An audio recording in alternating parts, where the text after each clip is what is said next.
And we're on. Woohoo! Whoa. Where's Hey. Tom? Hey, Tom. Tom.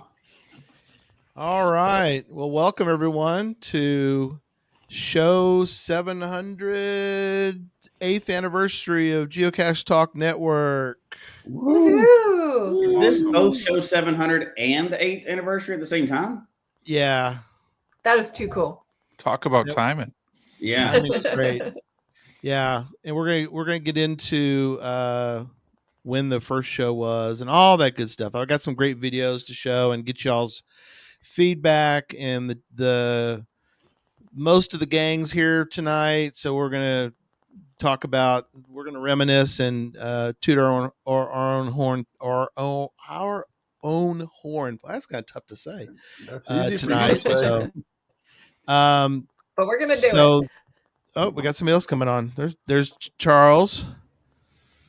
Charles, There good he to is. see you. Hey, bud. Buddy. Look at that guy right there. That guy right there. That guy. So tonight's giveaways, we have 8 of them. Actually, we have 9 because we're going to do one for the audio listeners as well. So if you would like to get in on that kind of action, you'll want to put into the chat room hashtag GTN, and that will get you a spot on the big wheel. And so that will that'll do. There you go. People are starting to jump on. That's perfect. Hashtag GTN. We've got coins to give away tonight. We've got a lot to deal with. Yeah, a lot of good stuff.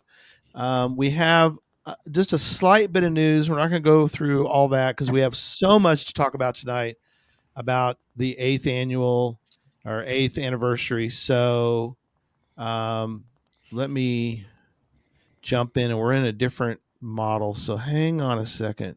I'm just going to do some stuff behind the scenes, so nobody say anything right now. Look at all that stuff changing. Nobody You're setting up a new look for the next 8 years. So let's do some quick news.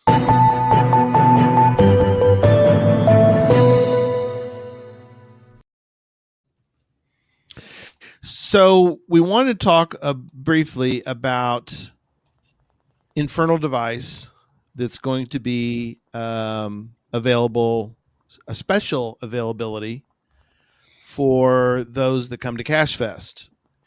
And we are needing a few volunteers to help out with parking and Tom. Charles is pointing to Tom, by the way, for all our audio listeners. I'll park your car. No telling where you'll find it when I'm done, but I'll park your car. Never got my car back last time Tom parked it. That's right. Thanks, Tom.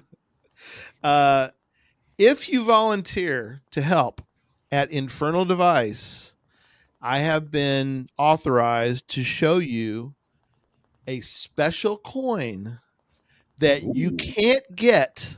I always love those, don't you? It's exclusive. You cannot purchase this coin. You cannot acquire this coin unless you help at Infernal Device.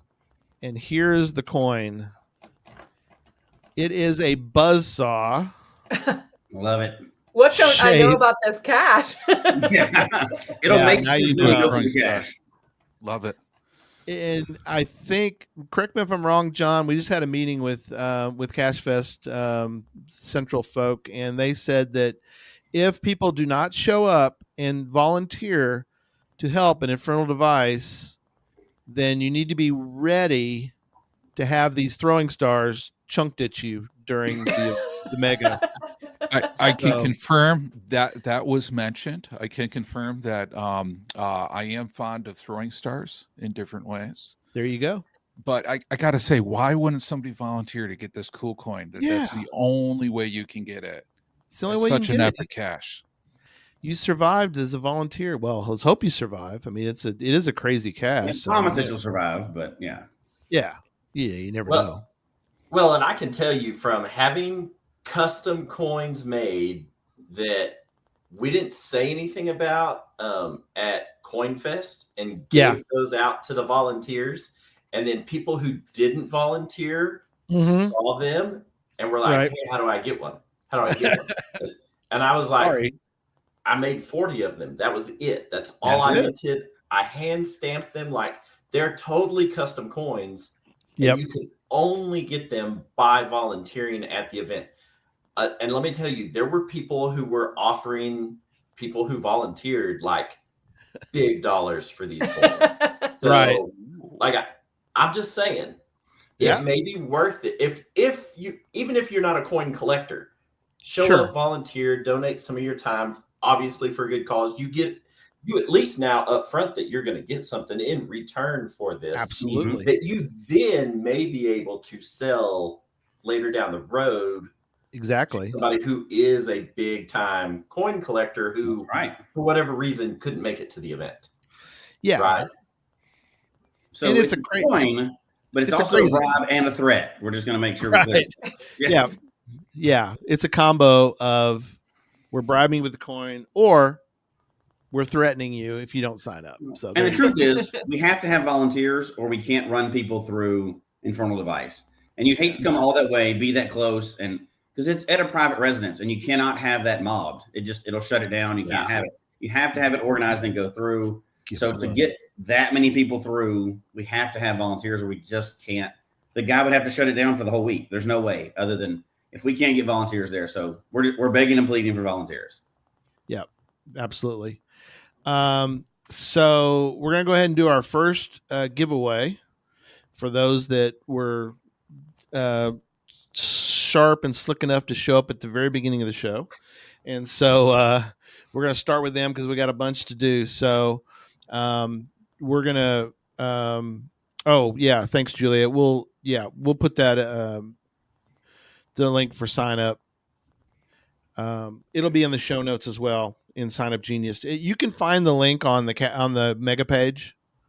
So it's right there. It says Infernal Device sign up. So for volunteers. So there's a volunteer link on the mega page. You can see it right there. It's just right there. But we'll put it in the show notes as well.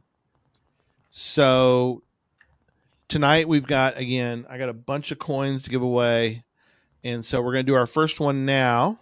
And then we're going to start talking about some other things. So let's do that. Let me close this. Okay. Our first question, please answer in the chat room.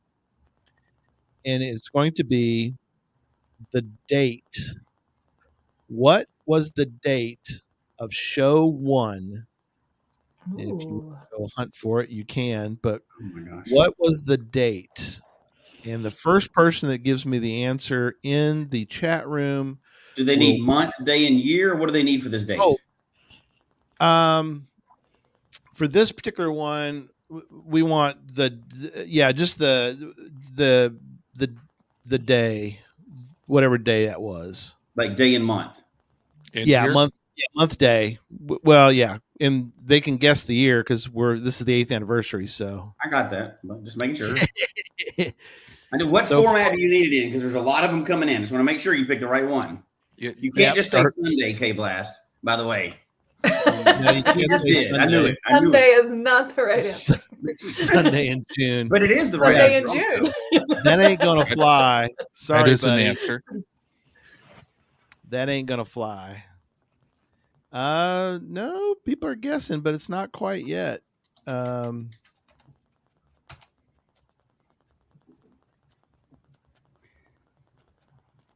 haven't seen it yet. Oh, okay. Oh, there it is. Yep, came through. We got it. It was Sherry, right? Sherry guessed it. Oh man, I thought I was close. I did not know June 12th. No, August, Direwolf. How is it an anniversary if it's August? Okay, I'm not even getting into it. I'm ignoring. Can we block Direwolf from all this? No, I'm kidding. So, all right. Thank you, Sherry. I'm making a note. You're one of the winners tonight. And we'll do some other type of, we'll spin the wheel later and get some winners that way as well. So, all right. She's the first winner. Okay. So I want to show the little video. I'm switching gears again for brand.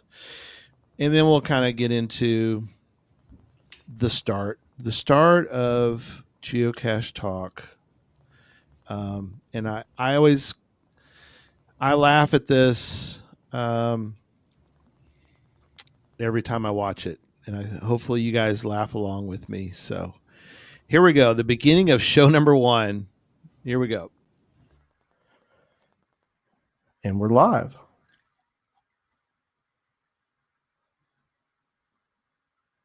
So there we go. So start. And we're just going to start. And eventually someone will view. Yeah. I know Susan will view here in a minute. Start, Gary. Anyway. All right. Look at those graphics.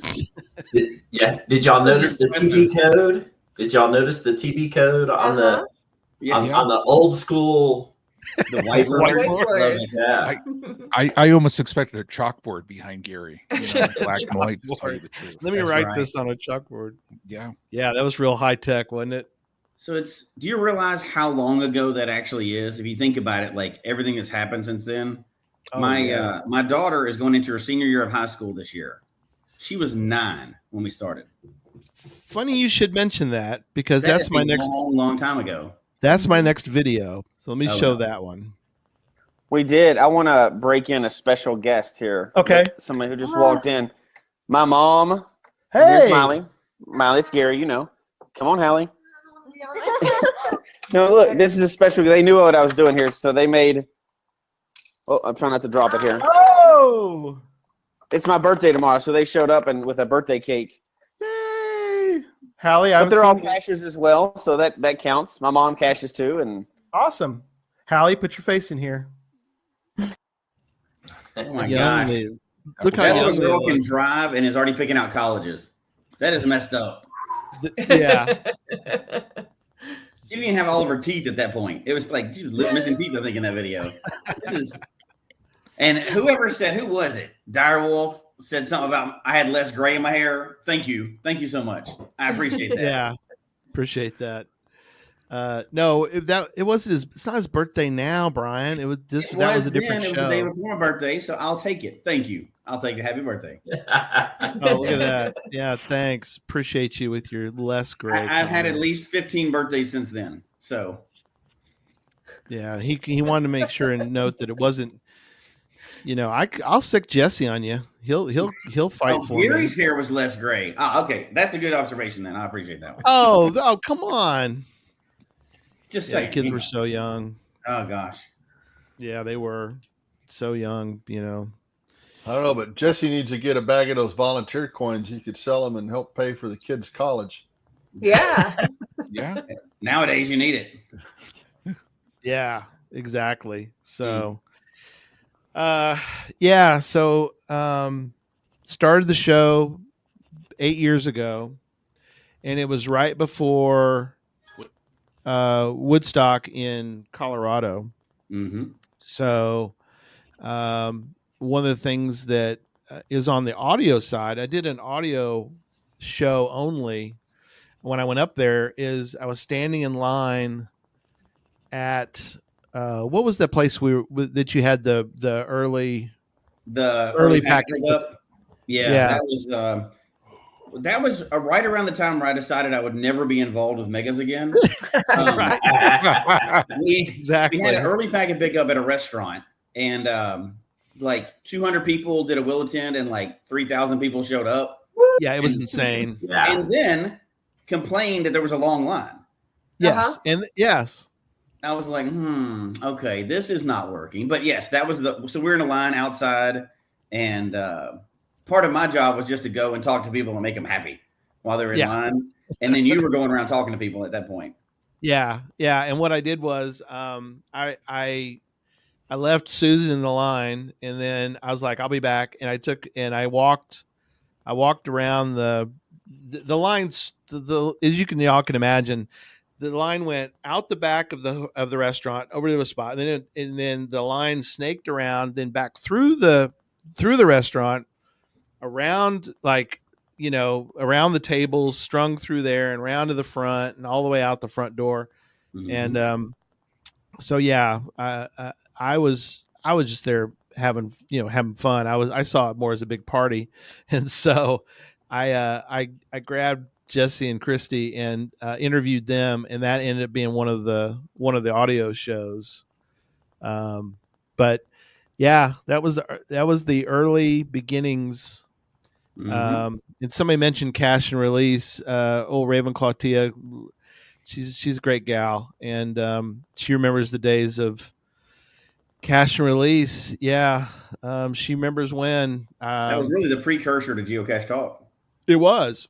Yeah, Cache and Release was fun, and it ended sort of abruptly, and I kind of decided at that point that I was gonna do my own thing, and had sort of an odd ending. It was I don't know. It went about 24 episodes and then stopped, and I was like, I'm going to keep going. So, I started contacting people, and what's funny is that I think, I know that Charles, Tom, and Emily, well, Sean too, I think for the most part, we're all guests on Geocache Talk, but then it was like, I want them to be on more, and so that's why all that kind of worked out. And John's got some stats we're going to talk about in a little bit, but I got to take up for everybody else first, because I'm pretty sure they were suckered in just like me. When yes, you're like, hey, let's try this out. Yes. Not like let's do this for a decade. Yeah. You're like, you know what? Let's see what happens. Like, I never thought I was signing my life away, but I'll pay you nothing forever. It's great. This is a good deal. Let's do this. Yeah. It just makes sense. Never did I have any idea. And just to be clear, the way Jesse explained to me tonight was kind of like this was like the Tom Brady roast with Gary. I don't know if that was just me or just you. Oh, right. Okay. Well, yeah, and Charles, also, Jesse, you're 100% spot on, because when Gary contacted me, he's like, "Hey, so do you want to do a show, based on helping like solve puzzles?" And I was like, "Yeah, I can do a show about that." And then I went and talked to my wife about it. I was like, "Yeah, I think we're gonna do a show on Sunday, on one of these Sundays, about this Gary." She goes, "Is it just one show, or is like this gonna be like a continual?" And I was like, I better ask. He didn't say. And so I wrote back and was like, "Hey, so is this like a Tom standalone thing, or?" No, he was like, "Oh no, yeah, it's gonna be you and Tom, and it'll be great." And then I was like, "Oh, yeah. Well, let me think about this before I got back to him." But it was like, initially it was just a, "Hey, you want to do a show?" Yeah. And I was like, "Yeah, I can do a show. I've done a show before. I've been on. This is no big deal." In fairness, you agreed to it. You didn't ask additional questions. Absolutely. That was great. I did shoot the hole in my own canoe. I did. That is true. That's a good way to put it. But it worked out, and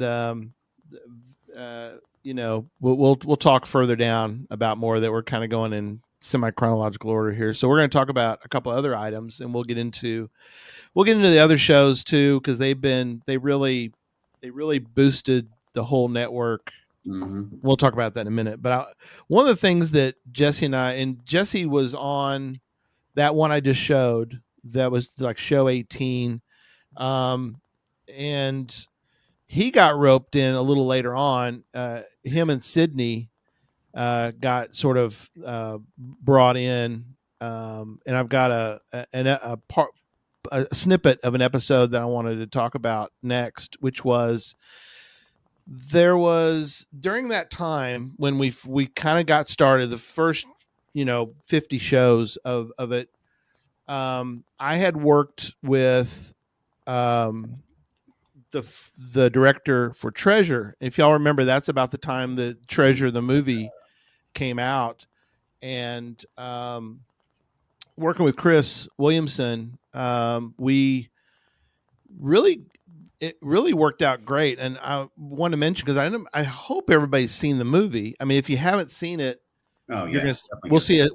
I've got a little snippet of it tonight. But if you haven't seen it, some night go check it out because it's a really fun movie. It's a geocaching movie. There's not a lot of them out there. So, but working with Chris was great for us. I think we really brought in a lot of folks, and we were able to interview some of the actors that were in it.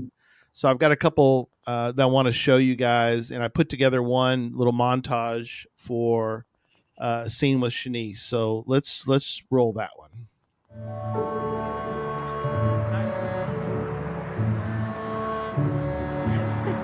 Why are we looking for this thing? And what is it that we're looking for exactly? It's a geocache. It's kind of like a treasure hunt. There's bugs out here. Okay, we're here. Look for a container. It could be in a tree or under anything. So just look.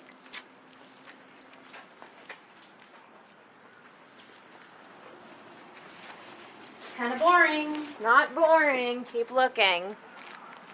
What are you doing? Cash in, trash out.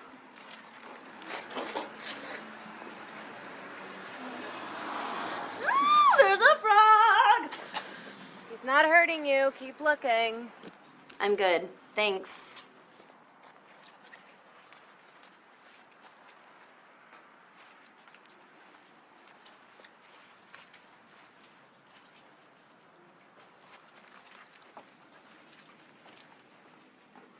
I found it! It's a microcache. That's what we came out here for? What is it? It's a really little geocache. They can be really difficult to find. And all that's in it is that piece of paper.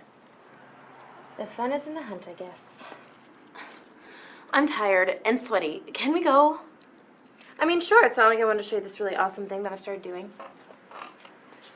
Great. Awesome. Can we go now? Yes, Pumpkin, let's go. As far as what we were doing for the show. And so one of the first things I asked Shanice was about her character, Sierra. And I said, Sierra's kind of, how'd you put it about Sierra? You said, I said she's such a priss. Right, she is. She is. So it's like the perfect way to describe her. So here's the scene, and this is the one people are talking about in the chat room too. But oh, really? That's funny. Yes, so there you are with Ansley, Erica, and going geocaching, and so you really did play this really well, I think, because you're kind of interested. I mean, it's your friend. You look, you get the nod, you know. All right, I'll play this game with you. Sort of.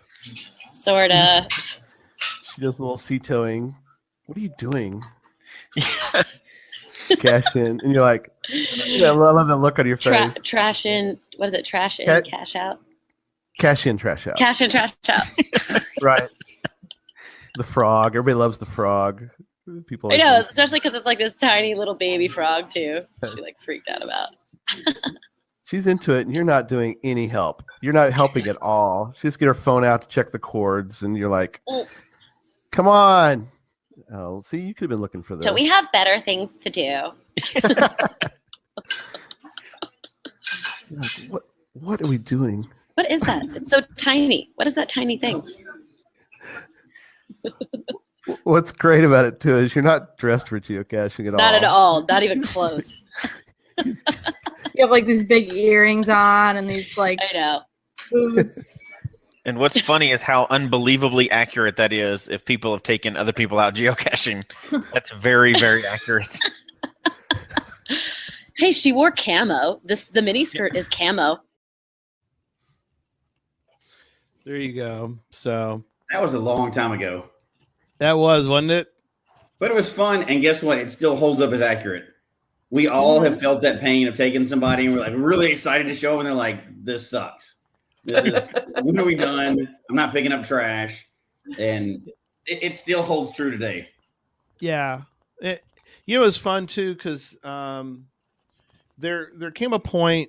Oh gosh, I think I've mentioned this before. It's about, what was that? It was probably 8 months, 7 months. I think it was about 7 months in, and I had done the show. It was just me and a guest every time, and it got to a point where it was like, I think I need a co-host, and so and it just kind of came together that both Sydney and Jesse came on, and Sydney was with us for a little while, and Jesse, of course, would never leave, so he's still here today. So she negotiated a shorter contract than I did. apparently. She just flat out said, I'm done. And we're like, thank you, Sydney, for being with us. She was good. But it was fun. We actually interviewed like all the main characters. So, I mean, that was just great for, I thought for us. I've got one other short one and then we'll move on to other topics. But here's the one we did with Ansley. Sure. So I signed in and told who it was doing the sign-ins, who now is our producer, Chelsea. Hey, I have a flight I have to catch. I emailed you guys ahead of time. And she said, did we give you a time slot? And I said, just between these times. And she said, okay, you can go in next. Wow. And I was like, what? I'm holding the audition slides. Right. I haven't even read the lines yet. You can go in next. And I thought like, oh, okay, the next person might have just gone in. I'll have plenty of time. I turned around. The person walks out and Chelsea was like, Ansley, like, can you? And I was like, oh my God.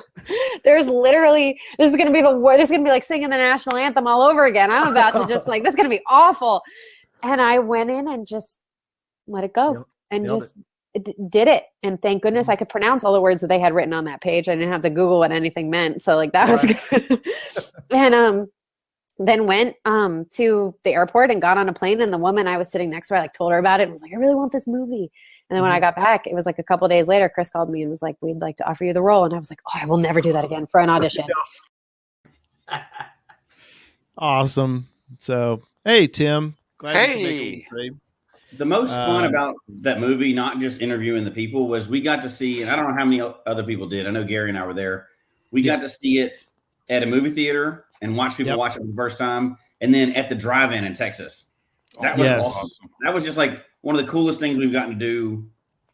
Well, there's a lot of them, but that was up there in the list of the coolest things we've got to do because of this show is get to see people see the movie and watch them watch it. That was a lot of fun. No, absolutely. You know that somebody else mentioned that they were at the showing of it in Tyler. We were in Tyler. Yeah, we were at the drive-in in Tyler, and they showed it. And I didn't know that. I just was watching. We just watched the movie, and we talked, and we were walking around talking to people, and the credits are rolling. And they showed we were in the credits, and I was like, "Oh my gosh, that was the weirdest thing." I was like, I couldn't believe it. I was like, surreal moment, one of those weird things on this giant screen, at a drive-in, and there goes that. So yeah, so Houston, Texas. He says that Tyler, Texas driving. It was fun. So that was a good start. So, let's do another giveaway and then we'll move on. So if folks that are jumping on now want to get into this particular one, you'll want to put in a GTN as John did. You'll do a hashtag GTN to be eligible, and we're going to do a wheel spin here. So let me get the wheel up and we will get that done. So let's do a present, share screen, and let's do that. All right, cool. What are you doing, Charles? We're so professional after all these years. Charles excited. All right, here we go. So everybody did your hashtag GTNs. Thank you. Hashtag GTN. We'll wait a moment for people to quick get them in if you don't have them in. Yep, get them in. I'll wait a second. So so Treasure was like you said, it was a lot of fun to be involved. Really kind of gave us some extra credibility, I guess, and we were able to do something that I don't think any of the podcasts had really done. have access to all the people that were in the movies. It's neat seeing a different medium enter the geocaching universe, so to speak. No, absolutely. And I mean, I know there was a previous movie that nobody ever really watched, but that was the first kind of bigger geocaching movie that ever came out. Yeah. Yeah. And they were all wonderful to have on. What's funny is if you go back and watch the Shanice one, because she's, she was the Miss Priss person. But what's funny is in real life, Shanice, after we interviewed her, she went and found a geocache in the parking lot. If you remember that. So yeah, that's right. Of all the people who we don't know about, how much or how little they've geocached, of all the people that we know went and geocached, she was did. Shanice, which is so funny because her character was, not on board. So it only took her movie to become a geocacher. You're saying? Yeah, I guess it did. So, all right, I'm going to spin the wheel. Here we go. Let's see what we get. No whammies. This No whammies. wheel is spinning. It is doing its spin around. And the winner of the second coin is Static Bird 11. Whoa, congratulations. So, wait, what do they get? Did we ever say? Geocache coin. Okay. I got different ones. Gotcha. Yeah. You get to host the next new show. LPP Talk. Yeah. If Gary calls, this is how you get in. Read the contract. May the I've got force some be with you. Yeah. So always read the fine print. Absolutely. Clapping like that. So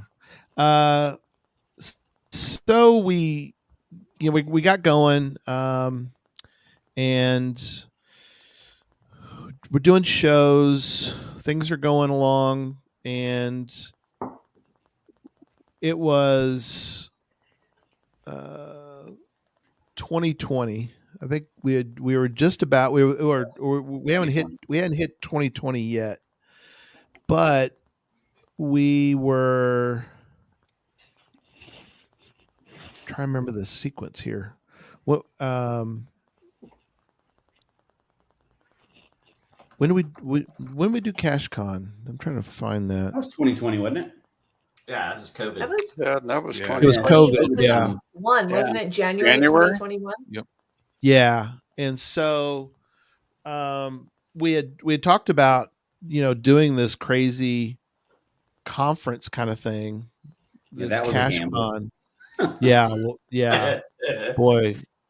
But we were able to pull that off, and let me show the announcement, and then we'll talk more about CacheCon and all that. All we did for that one was kind of crazy. So here's the announcement. But we would like to talk about something tonight that we're hoping would be a good positive addition to the community. And I don't know, Gary, Brian, either one of y'all want to take it from here? I'm happy to talk about it a little bit. Go for it.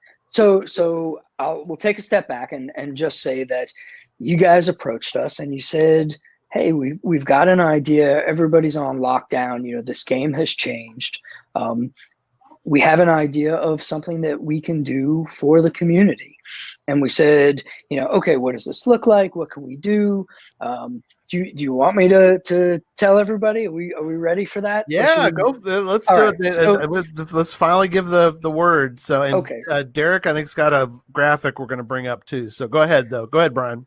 So on January 30th, the Geocache Talk Network is putting on something that will be called a Worldwide CacheCon 2021. And it's basically going to be an online geocaching convention.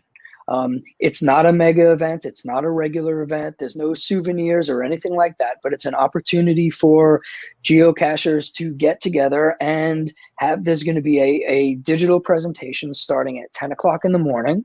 And it's going to run 6 p.m. is when sort of the closing ceremony starts, and I don't want to give away too much about the schedule, but it's kind of a full day, almost like what you would see on stage at a mega event throughout the course of the day, except that everybody's going to be able to participate from home and tune in. It's a way for us to get that community feeling without being all together, and it's something where, you know, for Geocaching HQ, one of the things that we're going to do is we're going to promote it. We're going to try and tell everybody this is open to all geocachers all over the world. Yep. Again, Worldwide CacheCon 2021, thanks to the Geocache Talk Network. And I know I'll be participating, and a bunch of other folks will be participating, and hopefully everybody wants to tune in. And it's going to be just one of those things that hasn't exactly been done before, but I know everybody is super excited about it. And these guys are really the ones to be credited with the idea and the execution. And, you know, HQ is really just playing a support role. Yep. But we're super excited to see it happen. It was during Podcast of Hope when we announced that, right? Yeah. That's what it looks like, yeah. So that explains why people are making fun of my ugly Christmas sweater. There was a reason for that. Please tell me, Dusty, you still have that. And that water bottle. So I guess I don't change much. Yeah. Do you still have that sweater, Jesse? In fact, I do. And I drank out of that water bottle today. So I hope you I mean, let's just say you could go get that sweater and wear that for the rest of the anniversary show. I could do that, but it's Florida, so I'm wearing sleeves tonight. That's dressed up enough for me. Leave me alone. Okay. No, CacheCon was awesome, but you have to kind of give credit to Brian for that.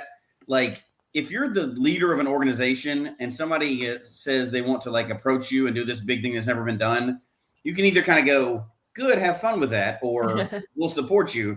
And they had no reason to support us to do that, because that could have flopped and nobody could have cared. And that could have been one of the most embarrassing things we've ever done.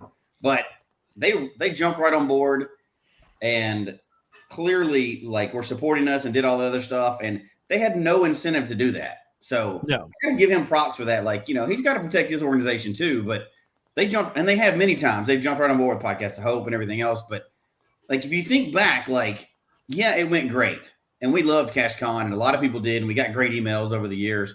It also could have been stupid, and nobody could have liked it at all, and we could have been made fun of for years.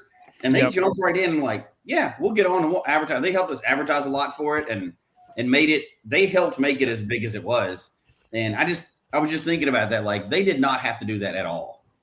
No, you're exactly right. And shout out to them for being willing to help us with that. And John, you pulled some stats on CacheCon that if you want to mention some of those, we'll.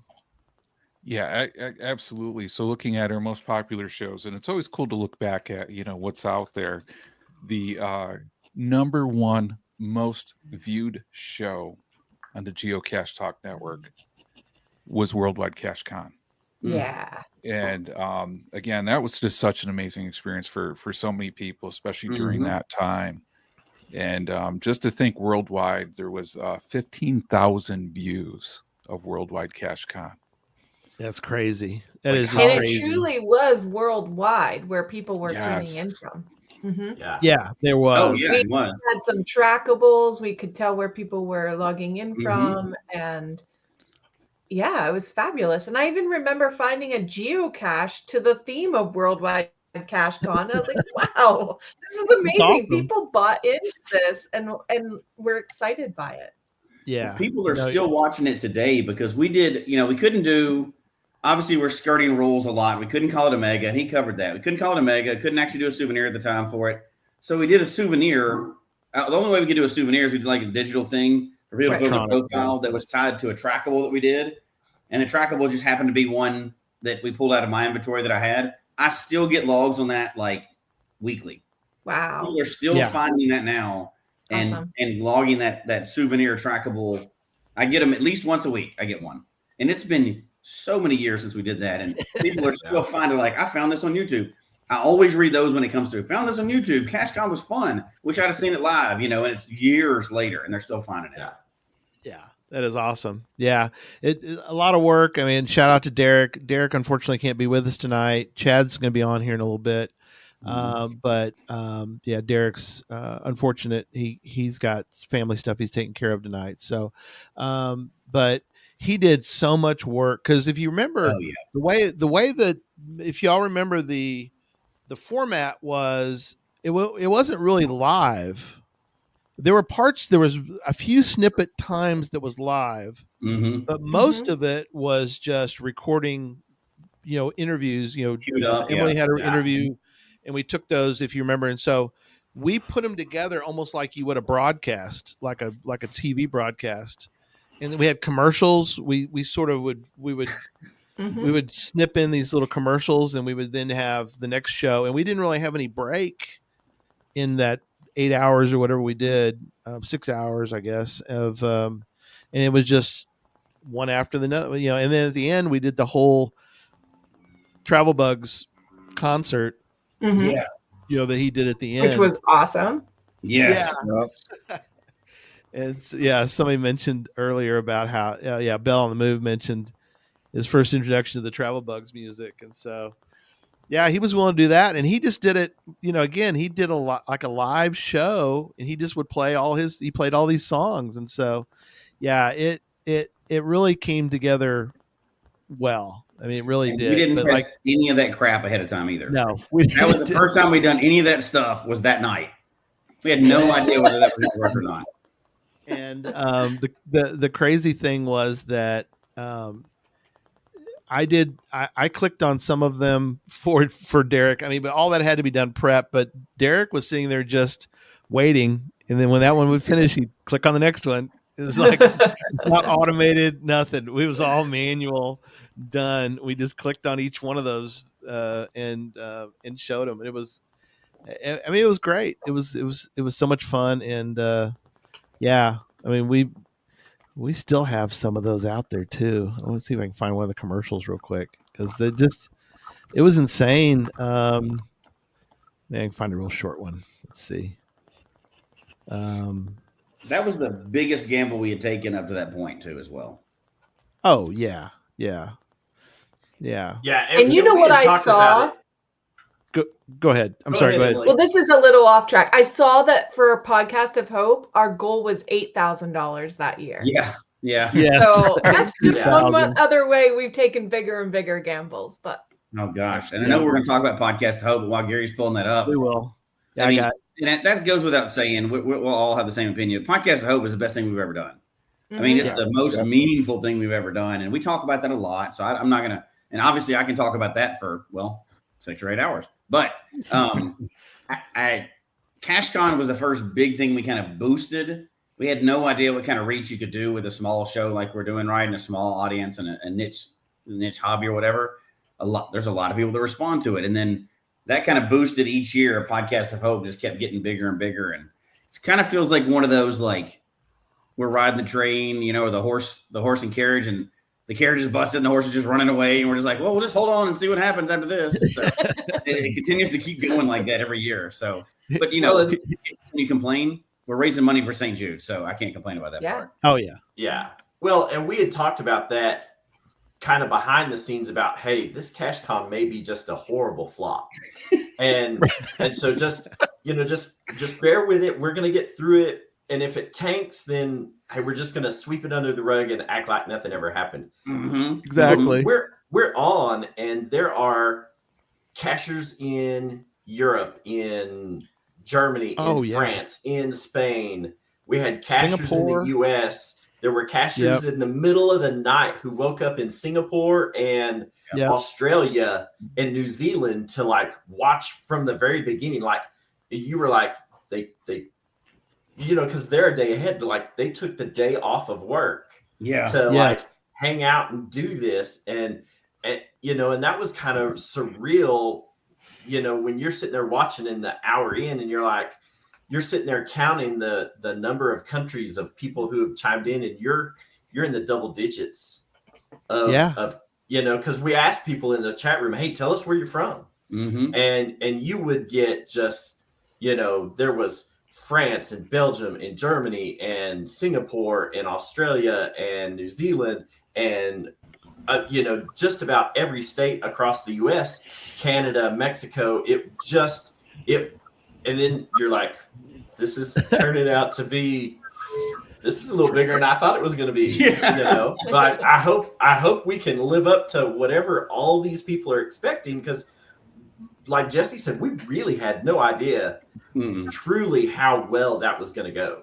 No, and the only point I got scared, you're talking about, it was getting bigger and bigger. The only point I got scared, and I thought we may have messed up, is when at one of the hours, I don't know when it was, people just started trading trackables. They started posting their trackable videos in there, and then it like blew up, and people, it was just like, and I was like, oh man, HU's going to shut us down. We violated some rules somewhere, and there's people like, it's going to be, because during that time, if you remember back a long time ago, it's not a thing now. But there was big controversy for a while of people like posting other people's trackables. Yep. And that was a big thing back then. But people just kept posting trackables like, oh God, we're gonna get shut down. And then it after an hour or two it went away, but people were like I don't know how many trackables were posted in the chat room live. Thousands. But it was I was like, yeah, that's the end of our show. We're done. And then eventually it slowed down, but I was like, if anybody catches this, it's gonna be just the end. But it was one of those things that was kind of getting away from, and you're like, nothing I can do now. We're just going to have to hang out and see what happens and how this is received. Right. Well, there's a comment here from Christy that says, we all needed that connection. It was great. And I think it was really good timing. It fed our souls and our hobby. Oh yeah. And it was fabulous. We got many emails in afterwards of people saying that same thing. Like, I just needed a break, and it was fun to laugh and stuff like that. And I gotta. Somebody said, when will CacheCon 2 be held? It's been held. We just did it in person. We just moved CacheCon to CacheFest, and it's been in person for the last several years. That's where that came from, really. Yeah. Like, we don't have to do it online anymore. We can now do it in person, and that's continued on, is going to continue on. So that's kind of, the evolution of where that part went of, and we took parts of that. Like we had a reviewer panel that me and Jesse interviewed. Like all of us had a role in that. And all we've done now is converted that to the Challenge Talk presentation, the Gadget Academy, the Puzzle Talk presentation that is at our mega event. And so it really, like Jesse said, like it didn't go anywhere. Like it didn't get put on the back burner. It just got put into live action. Yeah. Yeah. And we're living it out now. Yeah. Chad with us now. Thanks, Chad. Hello. Howdy. Hi. We're just reminiscing about CacheCon at the moment. So I did find a couple of the old videos. So let me show you the one from Germany.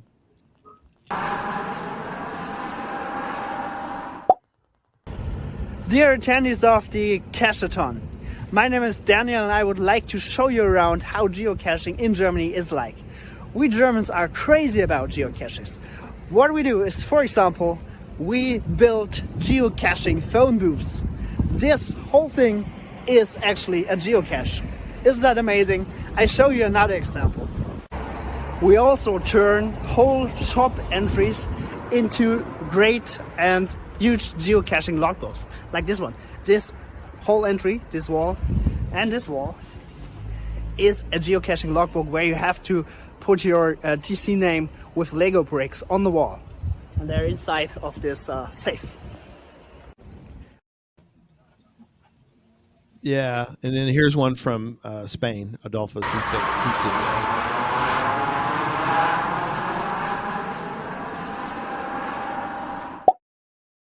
Hola, saludos desde España. Hi, greeting from Spain to the friends of the Worldwide CacheCon 2021.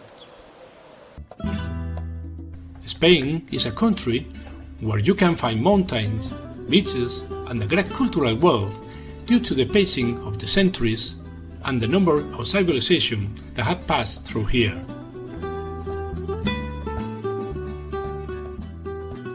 My home is in Extremadura, a beautiful region in the west of Spain, near Portugal.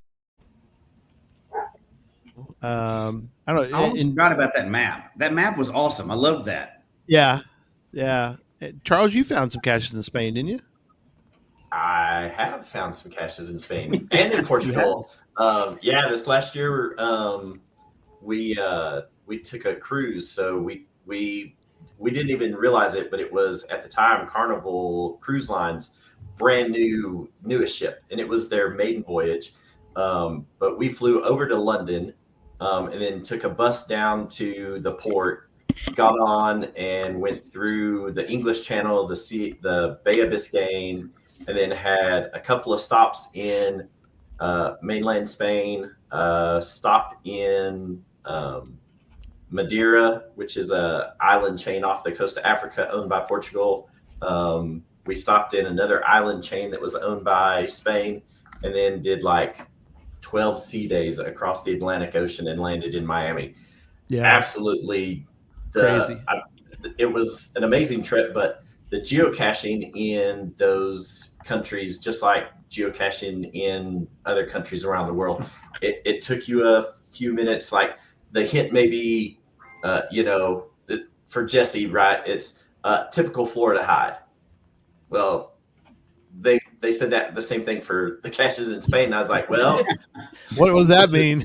This is my first one, so I'm not exactly sure what I'm looking here. Yeah. And so, but once you found a couple, then you're like, aha, so this is kind of the hiding style.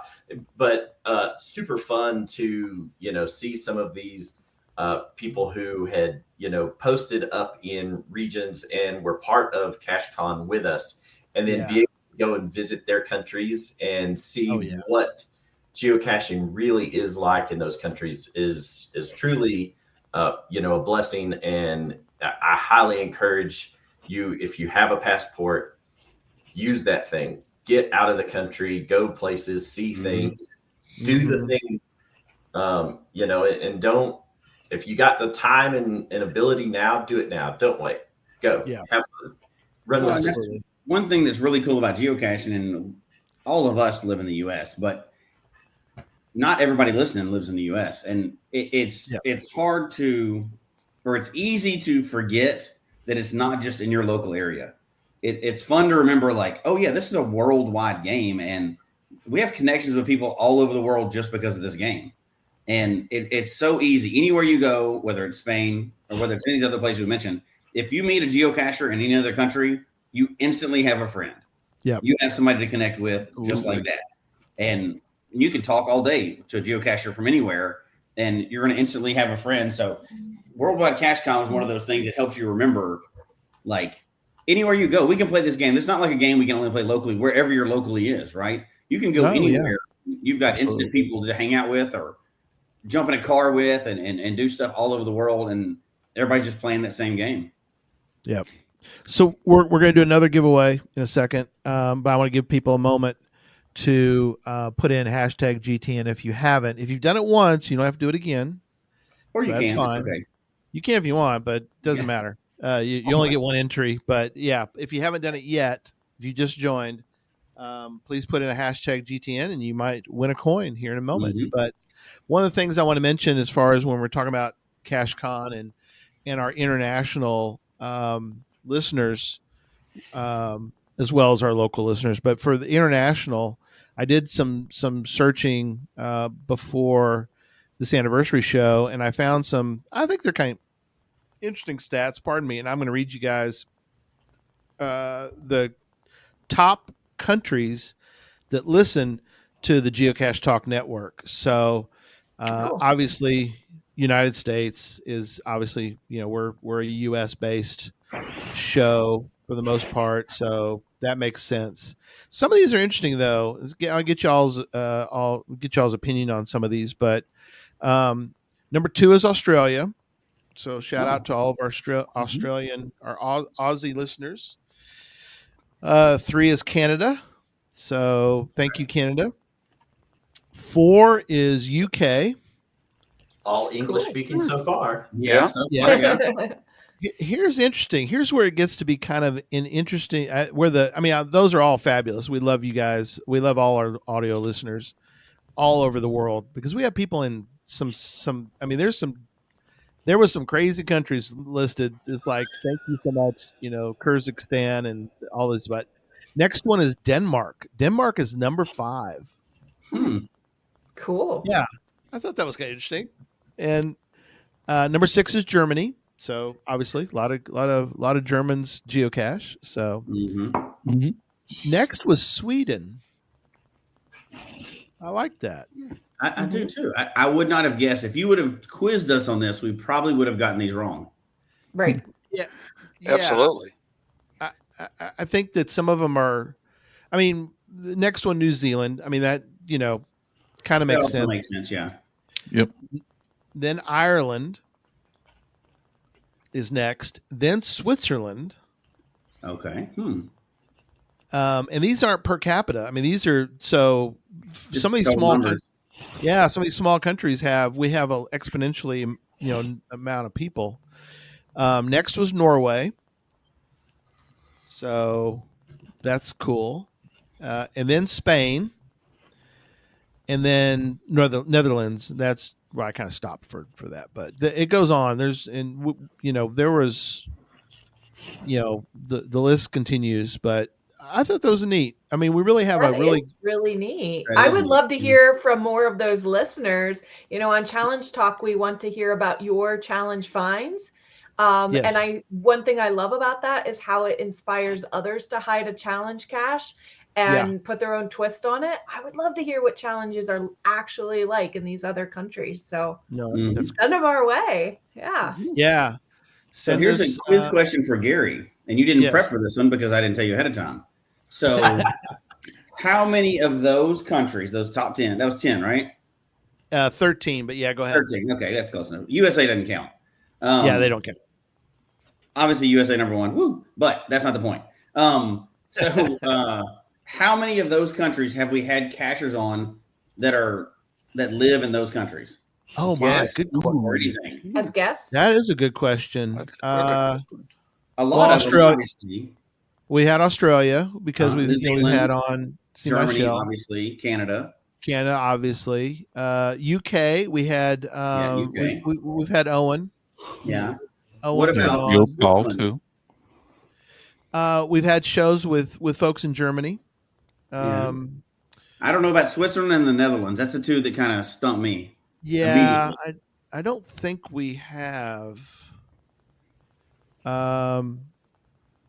The Mad Finn, I've had him on audio before, so he's in Finland, which it was on the list, but wasn't in the top 13. But he's gonna have to do better about telling people about our show over there. Then I guess apparently, but yeah, quite a few. We try, and when we can, we've had on several international guests. It's like Spain. I remember that. Yeah. Yeah, it's always tricky. Yeah. We had our friend that's in Pakistan was on recently. The timing, of course, is always for him. He was willing to come on at 6 a.m. in the morning, his time. Crazy. To be on 8 o'clock on Sunday. He's like 6 a.m. in Pakistan. So, it's timing is always a little tricky. Singapore, we've had folks on from Singapore, but we've done shows too. If you remember way back in the day, we would do like a 3 o'clock show and get people on that way. But so some crazy stuff there. So all right, so hopefully everybody put in their GTN. Let me get the wheel back up and let's get another coin giveaway. And then we'll move on to we'll do another all right. So I'm gonna hit the button again. So let me go to draw again. Everybody ready? Let me bring this up. Fingers crossed. Okay, all right. So I'm gonna push the button now. That was our first winner. Yeah. You don't get to win again. No. Pam was her second winner. So Sherry won the first. Static Bird was second. Here comes the third. So here we go. Next winner is. It's spinning. Amy. Oh, congratulations, Amy. Shout out to Gilby, North Dakota. Oh gosh. which we were going to eventually do a live show. We've had our Gilby folks on. Yeah, we've had Gilby on, but we haven't been live from there. We need to. Oh, that would be so much fun. No, we need to do live from Gilby. Yeah, that'd be awesome. So, all right, there's another one. All right, so let's switch gears, and it was there was a point. I don't remember. Jesse, do you remember when we decided that it would be cool to add shows? Was there, or did we even have a plan?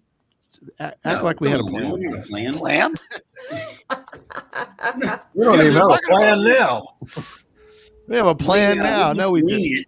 And see who we can sucker in. You know how that works. Yeah. Well, you know, there was kind of a lull and downtime and post-COVID and all this other stuff. We were kind of, you know, around that COVID time, we were looking for more content and people were needing to be able to do stuff and weird ideas. So here's what people don't know. That was an idea that worked. Expanding the show and adding different shows on, that worked out well. Challenge Talk, Puzzle Talk, that all worked out great. Yeah. There's a lot of them that never made it to light, and we won't even be able to get into all those tonight, but there was a lot of ideas that we workshopped that were terrible, but it was one of those throw something at the wall and see what happens. This just happens to be one that worked, and it expanded, and we had shows, and you found out how people were really into, I use Challenge Talk because that's one of the things that I love so much, but you realize how, geocaching is one of those things where, and I always bring this example up, but if you can come up with the most obscure part of geocaching, there's somebody that is psycho about that part. Go to Project BC and look at the weirdest stats you can find. I always use this as an example, but no matter what stats you pull up, you pull up the most photos uploaded to caches or whatever. There's some stat like that out there. I guarantee you that first person and the second person knows who they are. Mm-hmm. They know because they're competing for that one stat, no matter what it is. So we have back around, we talk about, we've done it before. We still haven't had the show, but way marking. There's some people that are intense about that part of the game. Absolutely. We still haven't had that show yet, which we're going to do. We keep teasing it, but we're going to do it. Challenges is the one I was bringing it all back around to. We expanded to different show, puzzles and gadgets, and people that are into challenges are deep into challenges, and they love it, and that's their game. And we found that out a lot when we started adding the extra shows and expanding the network, not just because it added extra personalities and stuff like that, which is awesome and super grateful for that part, but because people could find what they like. Geocache Talk is a general geocaching show. We have people on, we talk. Gary plans everything. I just make crap up as we go, and it's fun. We just do stuff. But Challenge Talk and Puzzle Talk and Gadget, that's a specific niche within a small sport anyway. Oh, yeah. And people are into their thing. Now, a lot of people have a lot of things, but they always have that thing that they're really into. So I think that's why that was so much fun to expand. And because then you really found out, even though there's a lot of overlap in all the shows, right? But there's some people that really get into one part of it, and you're like, wow, that's neat. I mean, if we did a waymarking show, there would be people doing that. You know what I mean? Oh, yeah. You can only do so much, but people, again, I always say this, but that's why geocaching is so much fun. I went out yesterday and I was introducing some people that had played the game for a little bit, and I set up a big thing for that day. I'm like, here's one of every type of cache. We're going to go look at these. And kind of went through it, and it was fun to watch them go, this is okay. Oh, this is cool. This letterbox is awesome. I love this. There's a stamp. You can hand carve stamps and something that's all part of the same game. Yeah. People really get into it. So when we did that, it felt like an explosion at the time because we had so many shows so quickly. But we did. You really found out what people were into. And I think that was a really fun experiment that made it live. A lot of them didn't, and we'll do that another show. But this one did, and it worked out well. Yeah. So who remembers what the first show was that we added to the network? Ooh. Who remembers? No. I think it was Caching. He's not here. Derek. Yeah, it was Caching with Kids. Oh, yes. Oh, yeah. Yeah, you got us. Yep. But, that was him and I had the discussion to join at the same time over at, it was Going Caching. at the Going Caching event, and was that 2018? 20 yeah, right before COVID. Yeah. So, and then shortly thereafter, Chad and I started Gadget Talk. Yep. So that was the first beginnings. Don't forget LBC Talk. Because coming around again. That one only comes around every few years. I got to tell you, that was one of my most favorite shows. Right. I don't know about It's you hilarious. guys, but if like my geocaching blood gets It was moving, fabulous. LPCs, come on, really. So some things were failures, and we don't want to talk about the failures. Let's talk about the ones that have been LBC Talk was fun. LBC Talk will be back on April Fools, whenever that is. I have one run so far, but it'll come back. Yeah, it'll come back. Which, speaking of, we talked about a gadget talk. Hopefully, we can work out. People want more gadget talk, and it's always a possibility. That's on me and Derek. Gary and everybody has given us days to come on and Tuesdays and. Trying to find a good time to come on. Yeah. I want to keep Derek as a co-host, and he's great at talking, not me, so he's not available on Tuesday. No, he's great. I just come up with change jobs again. He's good at talking. Yeah, they're still part of the family. I know people have asked, and so they'll always be part of the family. And so so we'll work that out. But they did a Christmas show, so we're going to do them when we can. But anyway, in case people are wondering, so then right after that, wasn't too long after that, these guys started to do a show. These two guys, got Tom's attention. You're on the big screen now, buddy. Yeah. Glad my finger wasn't in my nose or nothing. Not that time. What are y'all's memories of the beginnings of that, other than the fact that Charles mentioned you got roped into something you didn't realize? I mean, did y'all what are y'all's thoughts on the beginnings of? Y'all did great, by the way. I was there.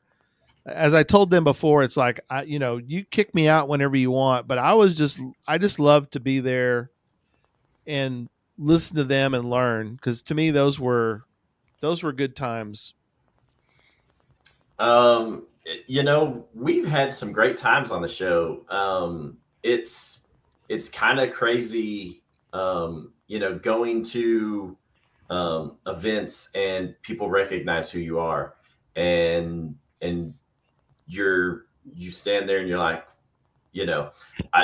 I really get this, like the first couple of times it happened, and I had some individual kind of fanning all over me because excited. And my wife, and I can see my wife out the corner of my eye right over there, and I'm giving you the pink eye. So that was kind of, I've gotten used to that, but that kind of was a crazy thing in the beginning, and then people coming out and and I love it. I'm sure just like Emily loves people sending challenge ideas, but people will send me links to puzzles that they just can't solve. And I'll look at it and be like, ooh. Yeah. Hey, really. Tom, can you look at this, Tom? Yeah, I can look. Can I solve it? No. He's kind of time for a good looking.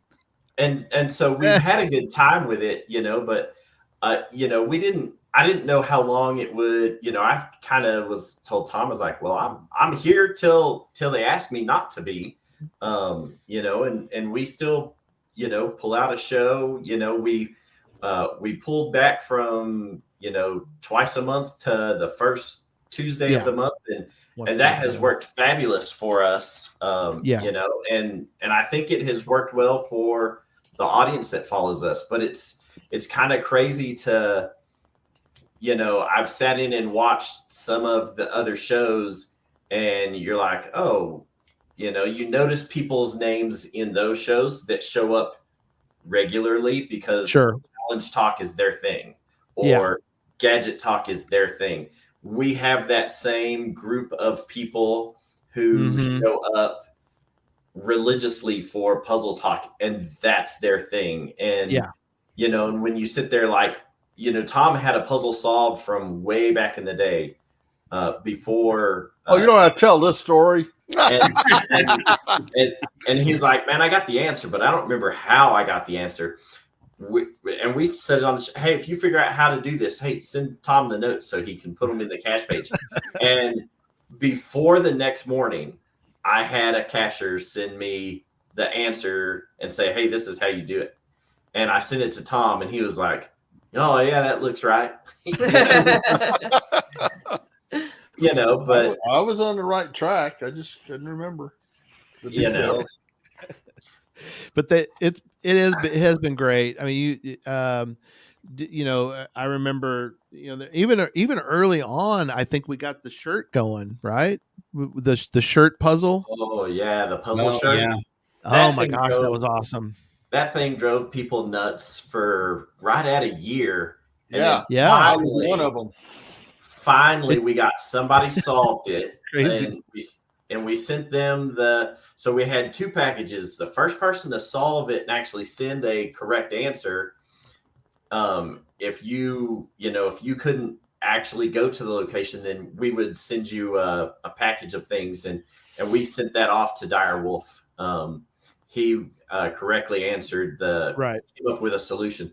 Right. But then we had a person actually show up to the location and oh wow, out in the middle of nowhere, Panhandle, Texas, and sent pictures to me from Ground Zero, and I was like, that's awesome. I mean, and that was just like the first iteration of the GTN stash, right? Yeah, it really was. And so there was GTN stash, and then me and Tom kind of came up with this and hid this thing in the middle of nowhere, Texas, in an old rundown.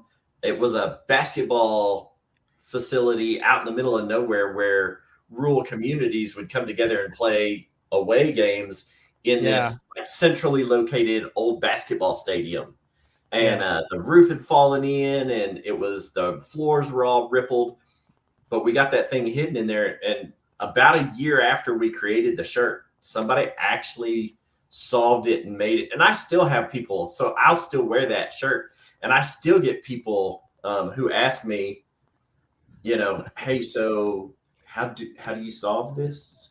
I've had people in Rome, Georgia, take pictures of it because they obviously have a shirt puzzle every year, but theirs is way over the top. But I've had people send me, take pictures of it. I've handed them my business card that has my email address and whatnot on it, and a trackable on the back.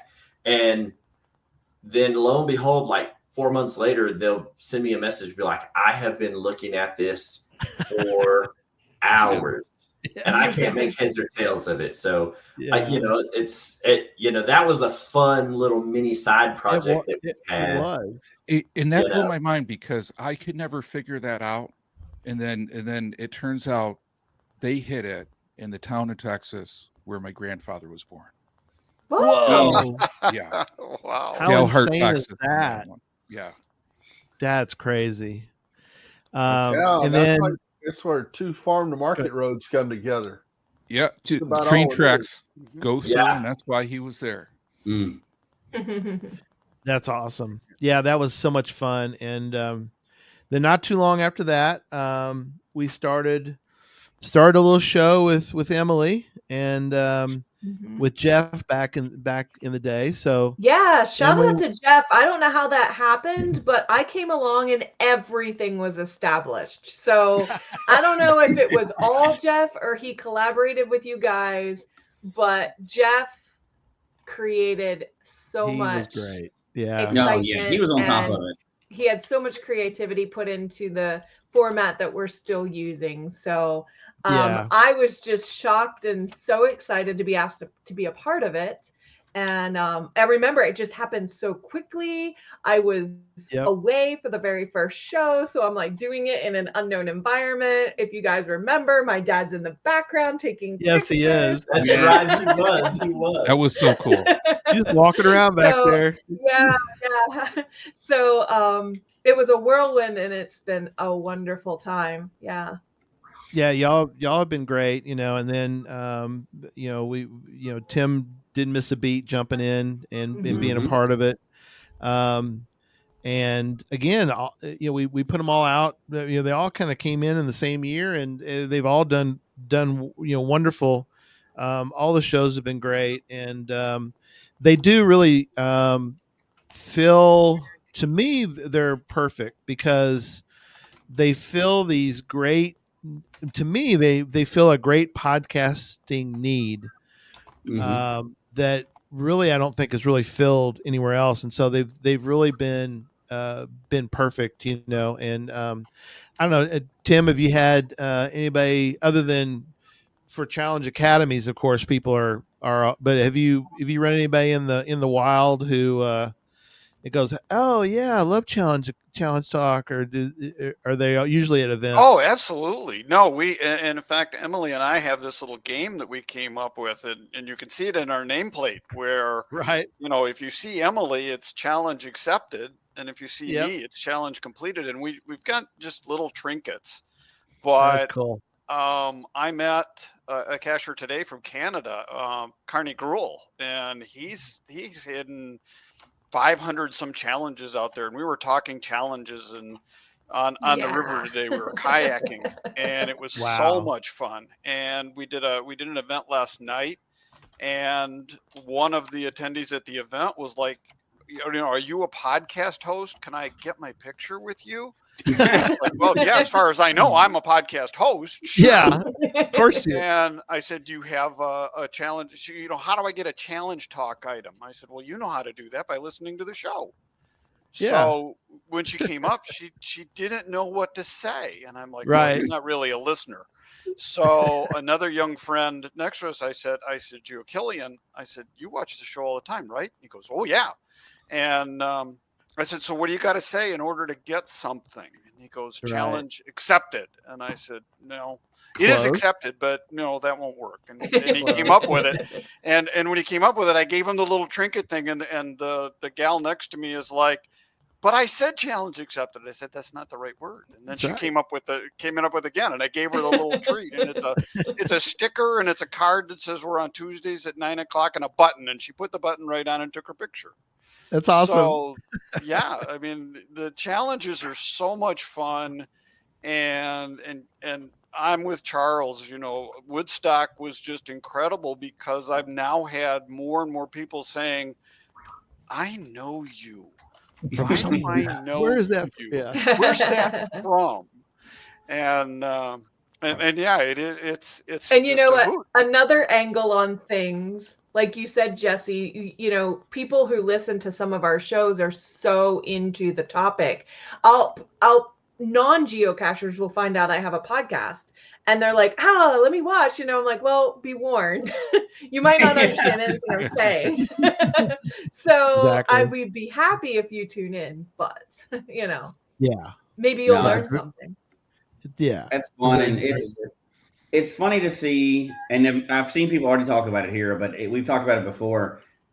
People that like this is the 8 years, yes, and a lot of people tune in every week and have been for years, or some new people, some old people, some people come and go and everything else.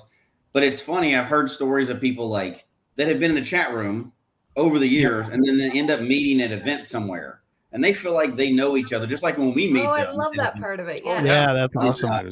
I mean, this is kind of like I've talked to this group of people more consistently than I've talked to some people in my family, right? I don't talk to my family, all of my family, my extended family, like on Sunday nights, every night for an hour for like 8 years. That's not a thing. Like, life comes and goes. Like we mentioned tonight, we mentioned Sydney, we've mentioned Jeff.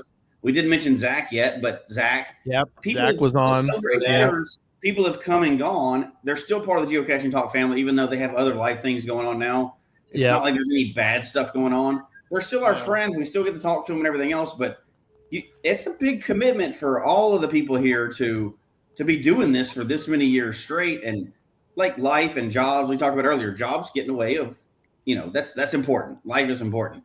Jobs get in the way of podcasts sometimes. We've changed based on viewers saying we need this to do this, and we've changed based on us. Like for this group of people, one of the things that we committed to in the very beginning was we're geocachers first. And I think that's what's kept us coming back over the years is we've changed schedules and everything else because all of us are still very active in geocaching. And one of the things Gary and I talked about from the very beginning is a real thing in the podcast atmosphere is pod fade, they call it. Yeah. Podcasts, they start and then they fade off. And a lot of that in the geocaching world is because people get focused on podcasting and then they don't keep that fire for geocaching. And I think everybody in this group has kept it over the years through many things. And that's what's helped us come back week after week and connect with the same people week after week is because we're fired up about geocaching. Some of us have our own preferences in it, but we're fired up about geocaching. And we love meeting people out in the community. And we've met people that have been part of the show, that haven't been part of the show. We've kind of evangelized geocaching. And I think that's what's helped us stay on track over the years is everybody that's here tonight still loves geocaching and still loves discovering something new and getting to a new thing and really enjoying it week after week. And I think it was just maybe a week ago or last month that Emily and I and, somebody else that just got here, I'm not going to mention his name, Erlen, but we just challenged each other. We just live on the air decided to challenge each other. And that's the stuff that keeps it fun over the years, right? And then viewers jumped in on that too, and they're going to call us to task for that in about a month, less than a month. Yep. I got 4 squares to go, Jesse. So that's do what now? I have 4 squares to go. So oh geez, and then you blacked out the card. Ooh. Are you going to black out the whole card? Almost. Dang. I need 5. Almost is not blacking out the card. Are you going to? I need 5 more caches, and I'm going out Tuesday. So there you go. I need 1 cache in 2023, 2 caches in 2017, and 2 caches in 2021, and I'll be done. I have the power trail blacked out too. The whole line of power trails. The whole line of power trails, all blacked out. Nice. You are in trouble, Mr. Memphis. Emily, I think you and I are putting out some caches. But, I think we are. I know that there's one I will not be able to get because I had the flu for like 10 days. But we'll get to that later. But anyway. We'll continue this conversation. We'll get there. Things at calendar. So you have 3 months technically, and you only need to get 2. But you may have to get 100 caches in July in order to qualify. There you go. Hit that power drill. Remember you asked about a rolling 30 days, and it's not a rolling 30 days. It's a May, June, and July. I didn't think of July. So you'll have 6 days. Oh, you're going down. I'm going to win. You're going down. You shouldn't have said nothing. I thought I was already hosed. It's over. Yeah, look at that. I'm going to be you out. shouldn't have told him that. I don't want to hear it. Shouldn't have told him that. All and right. we do have somebody who has blacked out the card, but you have to tune in Tuesday to learn who has done it already. Yeah. Tuesday challenge talk. Oh, yeah. No, advertising. I funny story before we move on, because we were talking about kind of meeting people in the wild.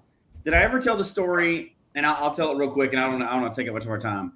Somebody told me about Geocache Talk. I was out caching, and somebody told me about the podcast. They introduced me to the podcast. Apparently, they don't watch very closely. That sounds awesome. They were audio listener, and I just kind of kept quiet or whatever because we were talking about something to cache. Oh, that's hilarious.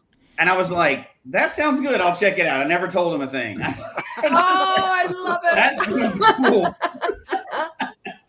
cool. Were they like, I love these guys, but this Memphis Mafia character? Yeah, they were like, that guy's a Jack, you know what? Jack Wagon. Yeah. No, it was all complimentary, luckily, but they told me, yeah, there's podcasts and about geocaching, and I was like, oh, that's interesting. I have to check that out. That was one of the funniest things we ever come across.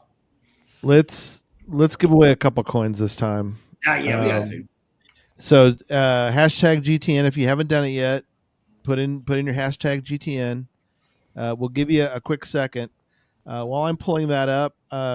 John, do you want to provide an interesting stat while I get the wheel back up?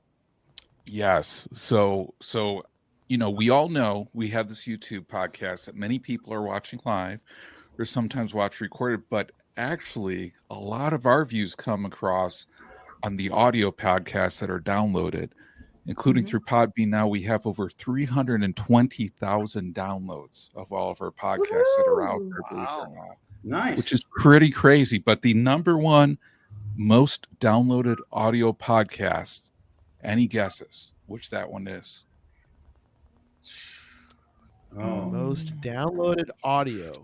So yeah, not most watched, but most downloaded audio. Audio podcast. Any guesses? Okay. In chat room, feel free to put in on this one too. No prizes. Man. This is just a pride. Just but a fun. Any hosts out there want to guess with the most downloaded we audio get to guess on this now? We get to guess too, huh? Oh. Yeah. I'm going to say that it's going to be a show with Tom in it.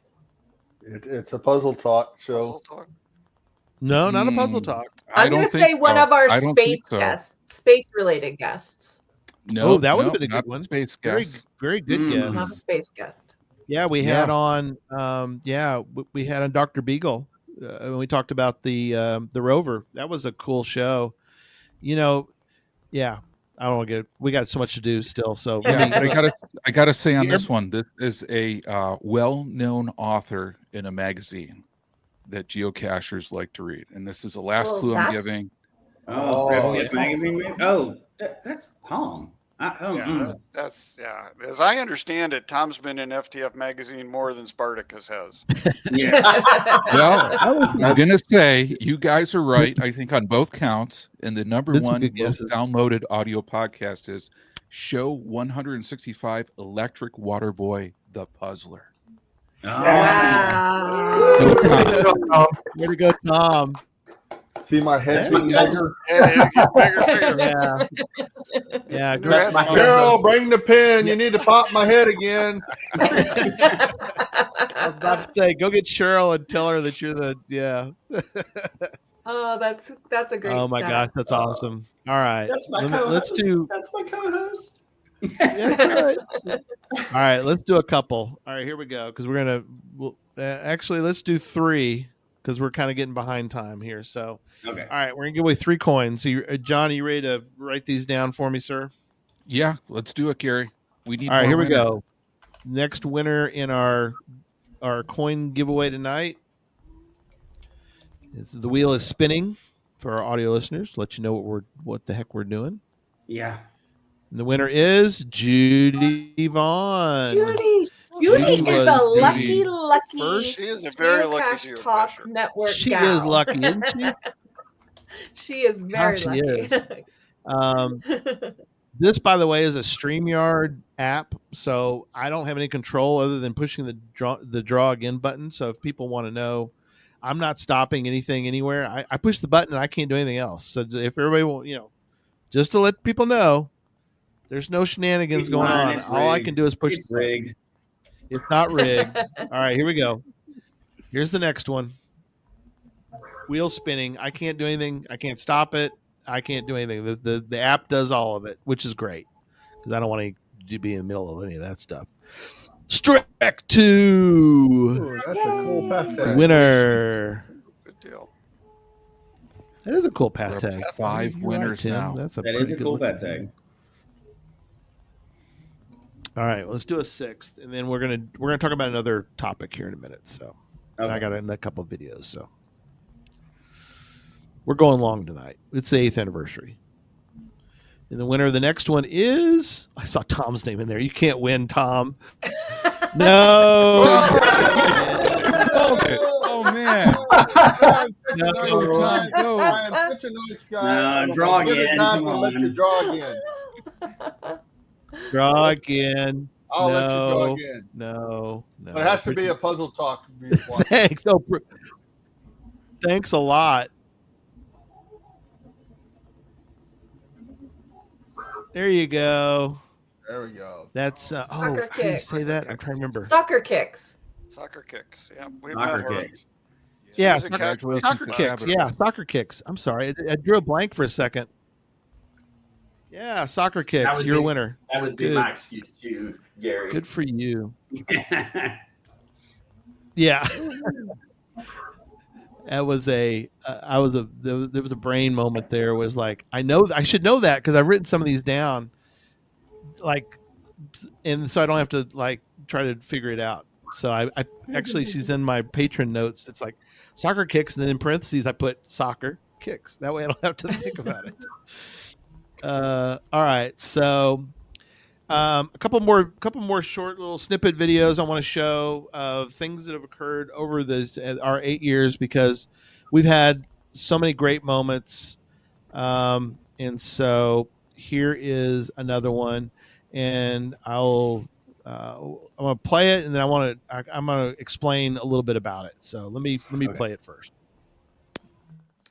Gary and Jesse, what's going on? Josh Gates here from Discovery's Expedition Unknown, coming to you from the wilds of my home office. I just wanted to drop by to congratulate you on the 4th anniversary of the Geocache Talk podcast. You know, I once found a geocache myself in France, although admittedly I did find it by accident. My former producer Barsky's a fan, so I know it's got to be a great show. And I just want to say, keep going. Adventure is out there for everyone. And again, congratulations. Bye-bye. So the funny thing, what were you gonna say? I'm sorry. Go ahead. Barsky, the Twonky. The Twonky. Yes, the Twonky. Yeah. So I'm not what's sure funny who was about more that? excited to meet him meeting me or me meeting him at Woodstock.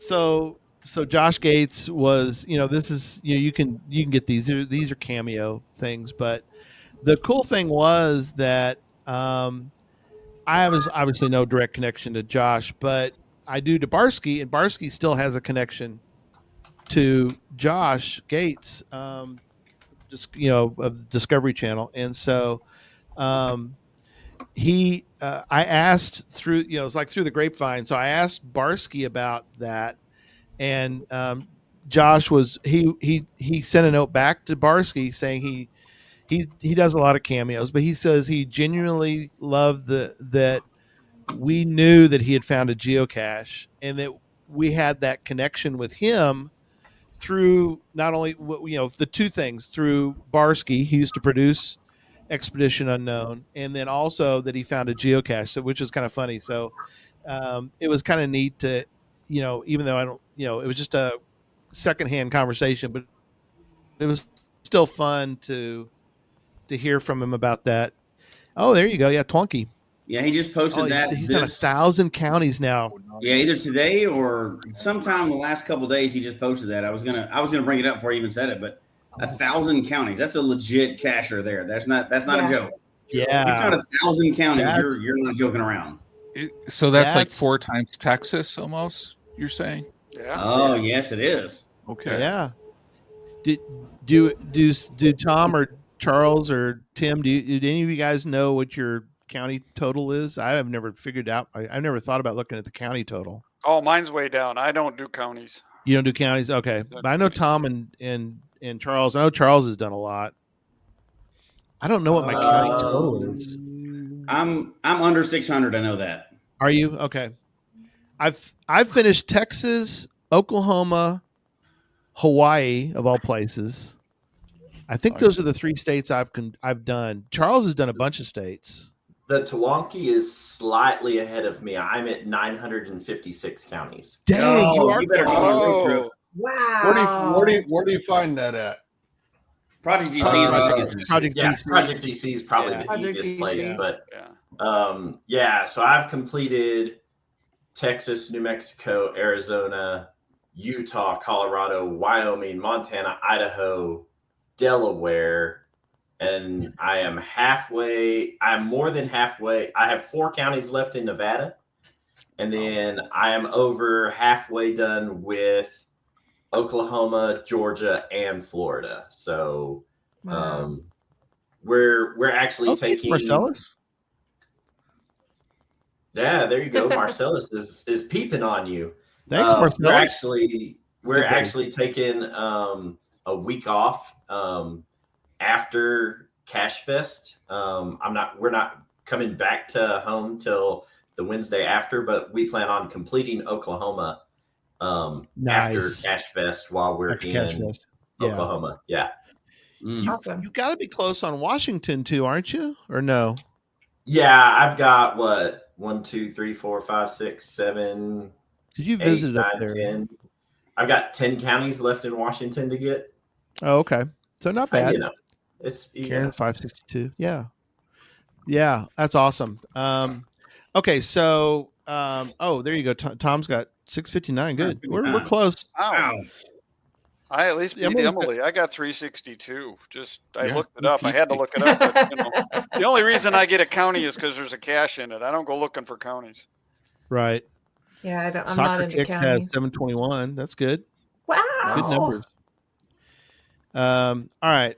So we're again switching gears again. We talked a little bit about Podcast of Hope. I've got a couple little videos I want to show about that, and if we can, let's take a few minutes and talk about because that also we started Podcast of Hope the very first year of the podcast. Obviously, the podcast started in June, but the first Podcast of Hope was that December. So,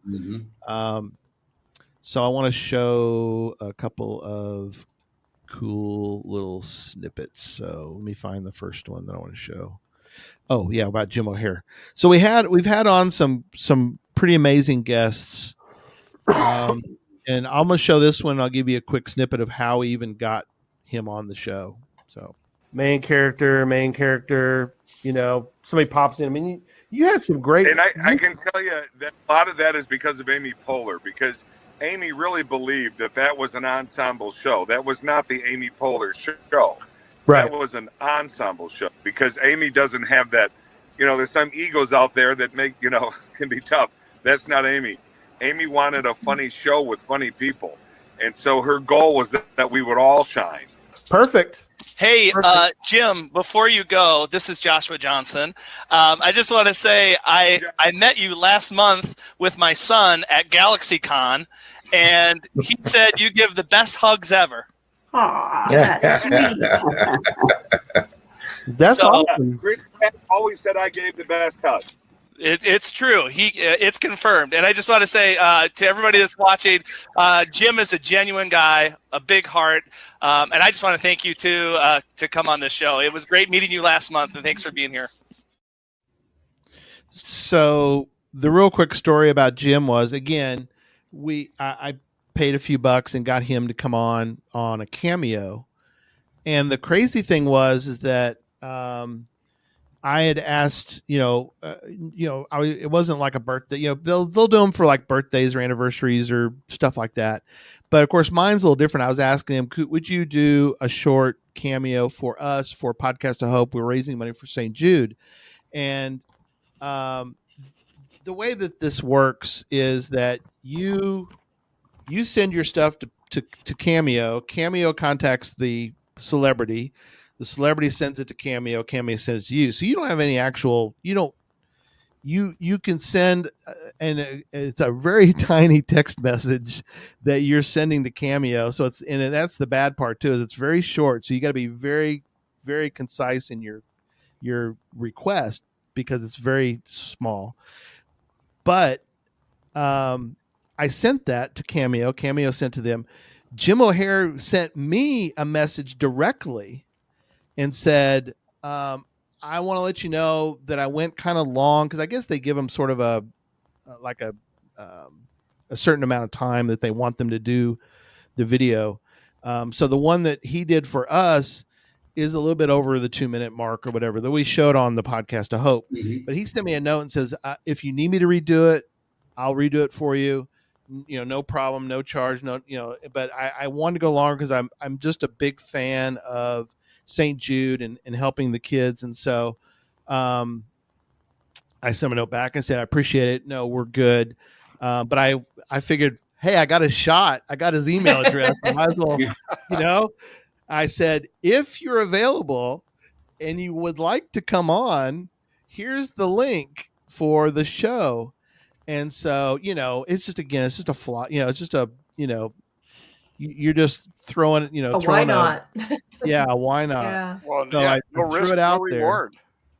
And we had no idea, again, I do that, I could give you a star-studded list of people I've contacted to have them come on Podcast of Hope. So, and don't get any response. But anyway, so he did. He just popped on. We happened to be in the middle of a show with Cache Canada and Josh. And he just popped on, and we had some problems. If you remember, Jesse, his Bluetooth was on. We couldn't hear him, so he had to turn his car off, and then we could hear him. And so, but it's such a great moment. I mean, just a surreal moment to have on, a pretty big, Hollywood person. I don't know. I love Parks and Rec. So it was huge for our family because we're big Parks and Rec fans. Yeah, so we watched every one of those episodes like 15 times. Having Jim O'Hare on was great, and I'm gonna play Go ahead. Well, I'll see if you're playing it because you're leaving out some big details here. Okay, go ahead. Yeah. No, go ahead. Play what you're gonna play. Well, I'm moving on to another guest. Did you want to talk about? Oh yeah, Jim? Yeah. He was pulling over on the side of the road. He was going to play practice somewhere. Yeah, he was. He was going to.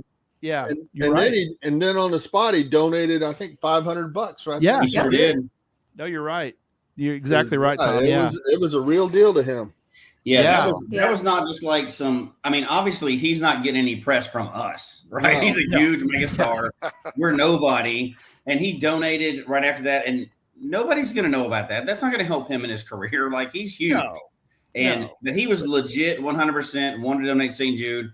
He did not have to do any of that junk, and we're like a small little show, and he's like a famous person, and you can tell when somebody like that is like a legit, true human being and loves St. Jude and wants to do something good. He's not gaining anything out of that.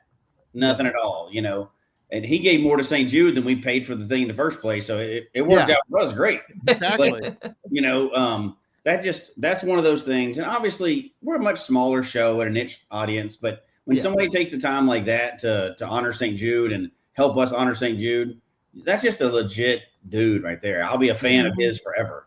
Oh yeah, me too. So another one of those where we, I don't bug Barsky all the time, but every now and then I'll nudge Barsky and I'll say, hey, could you work something out for us?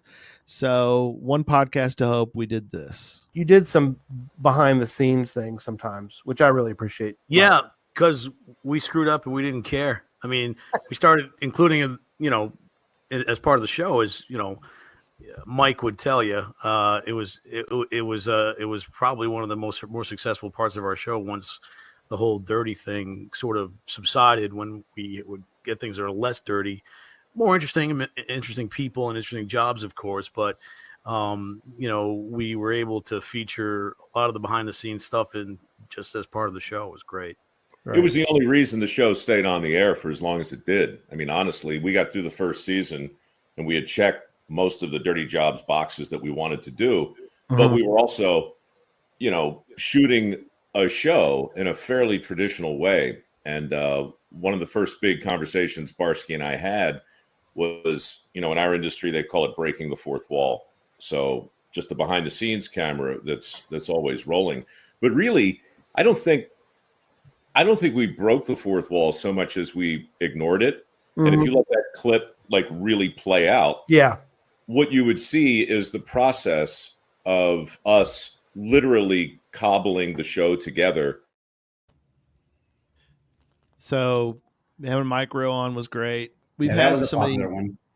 Yeah, we've had on some great guests for that. And so I'm gonna do one more and then we're gonna wrap up for the night.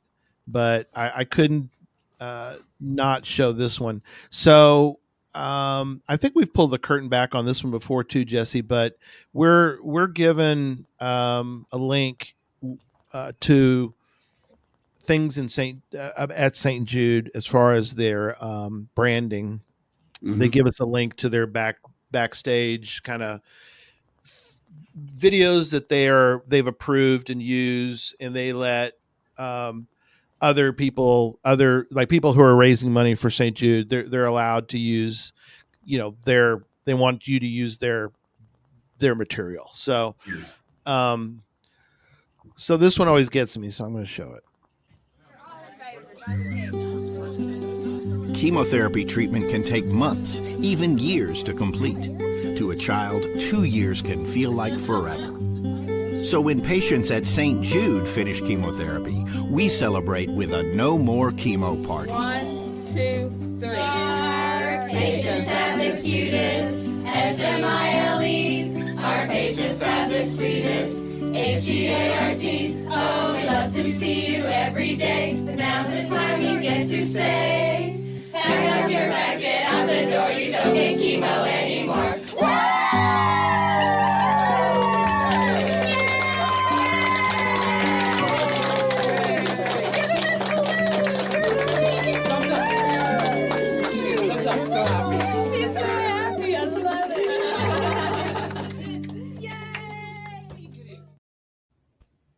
So the cool thing is that we've been able to obviously raise a lot of money. In case people are wondering, it's over $70,000 now.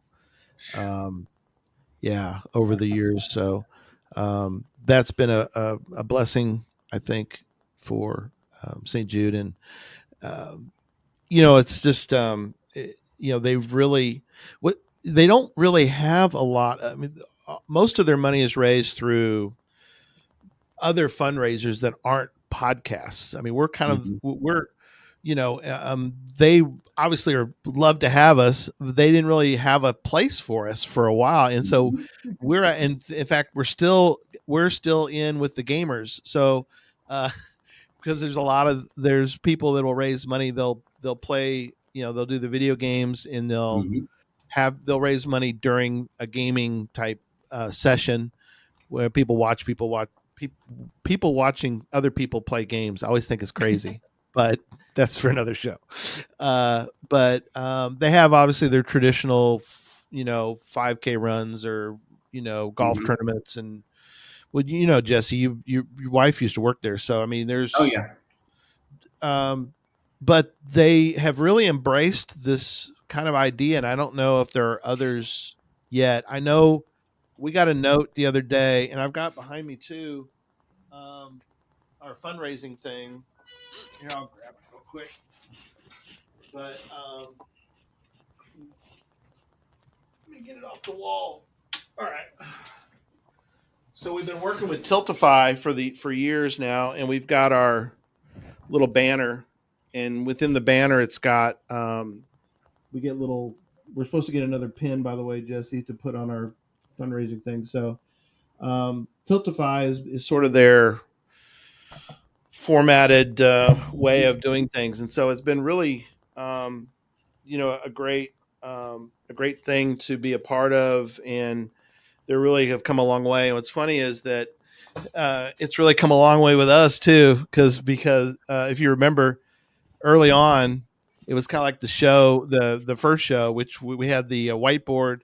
Yeah, we did whiteboard, and we'd write down how much we've raised. So, like the old Jerry Lewis thing. Yeah, exactly. That's right. That's our version of a telethon, right? It's our version of it. Yeah.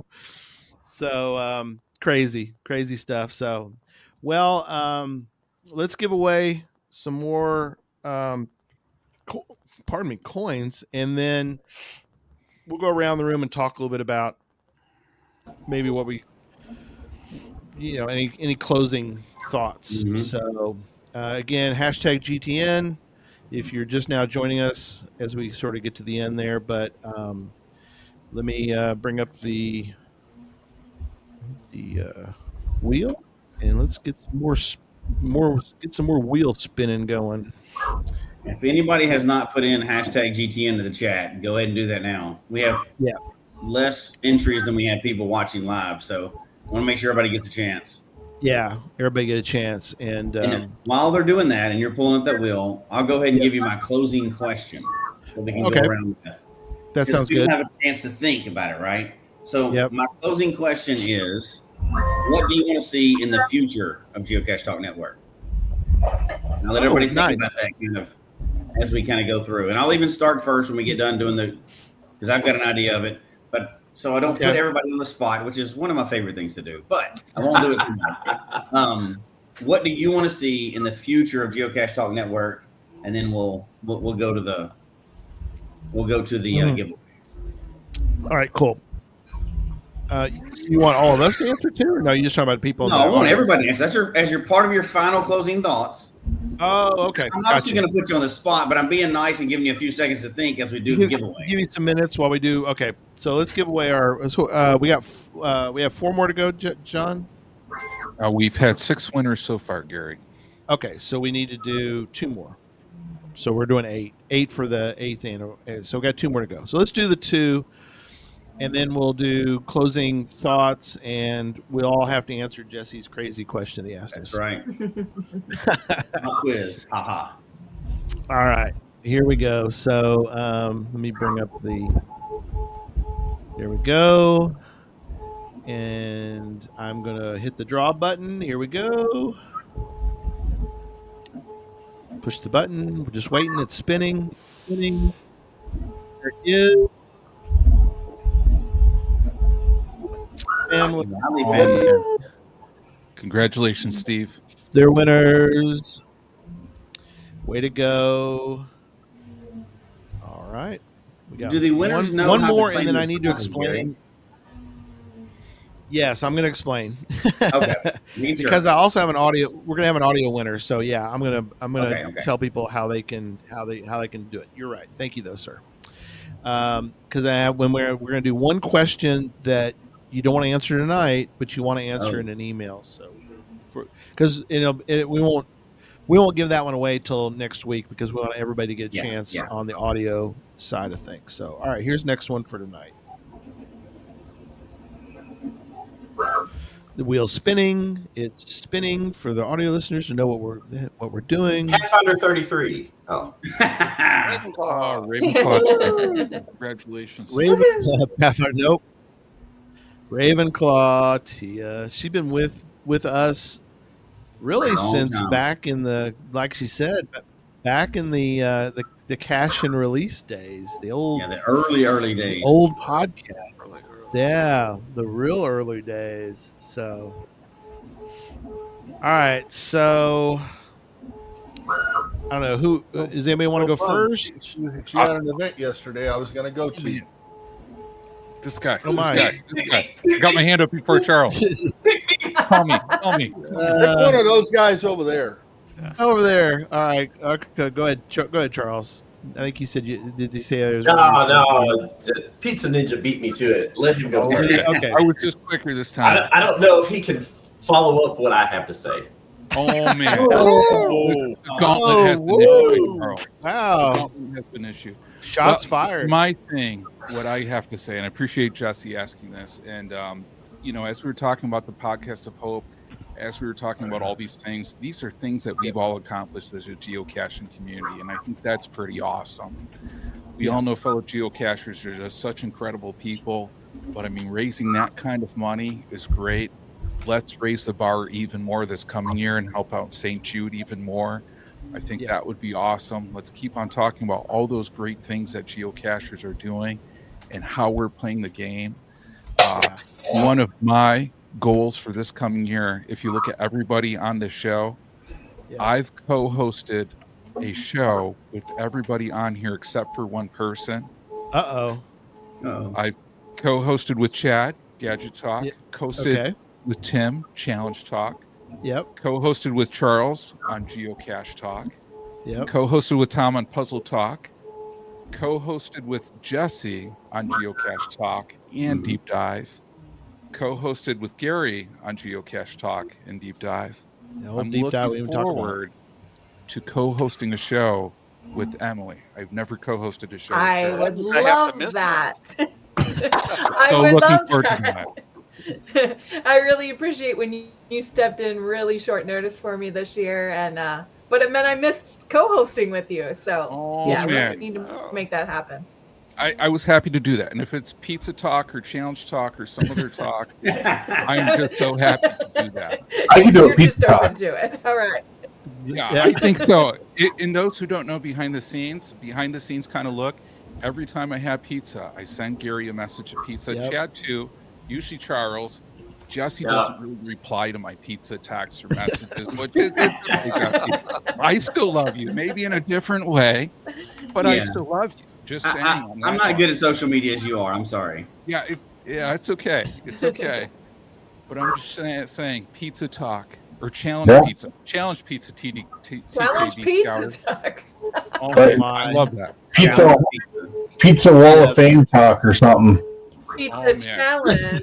I tell you, the best pizza I had was, and I sent Pizza Ninja a picture of it in the recipe. It's mashed potatoes. Was it garlic mashed potatoes? It was a whole bunch of stuff you wouldn't think would be good on a pizza, and it was probably my favorite pizza I've ever had. I have to see if I can find it. But there's a pizza place by me that has a pizza of the month that is just random stuff, and it's delicious. I have to try it every time. That's awesome. That's awesome. Wow. So, Man, Charles. Don't you know how to steal a man's thunder right there? Like you and me must have been like on the same wavelength, because I will tell you that one of my favorite things that I have done so far, and I talked to Chad and those guys when we did it, was that I really enjoyed the little crossover show that we had between puzzle talk and gadget talk.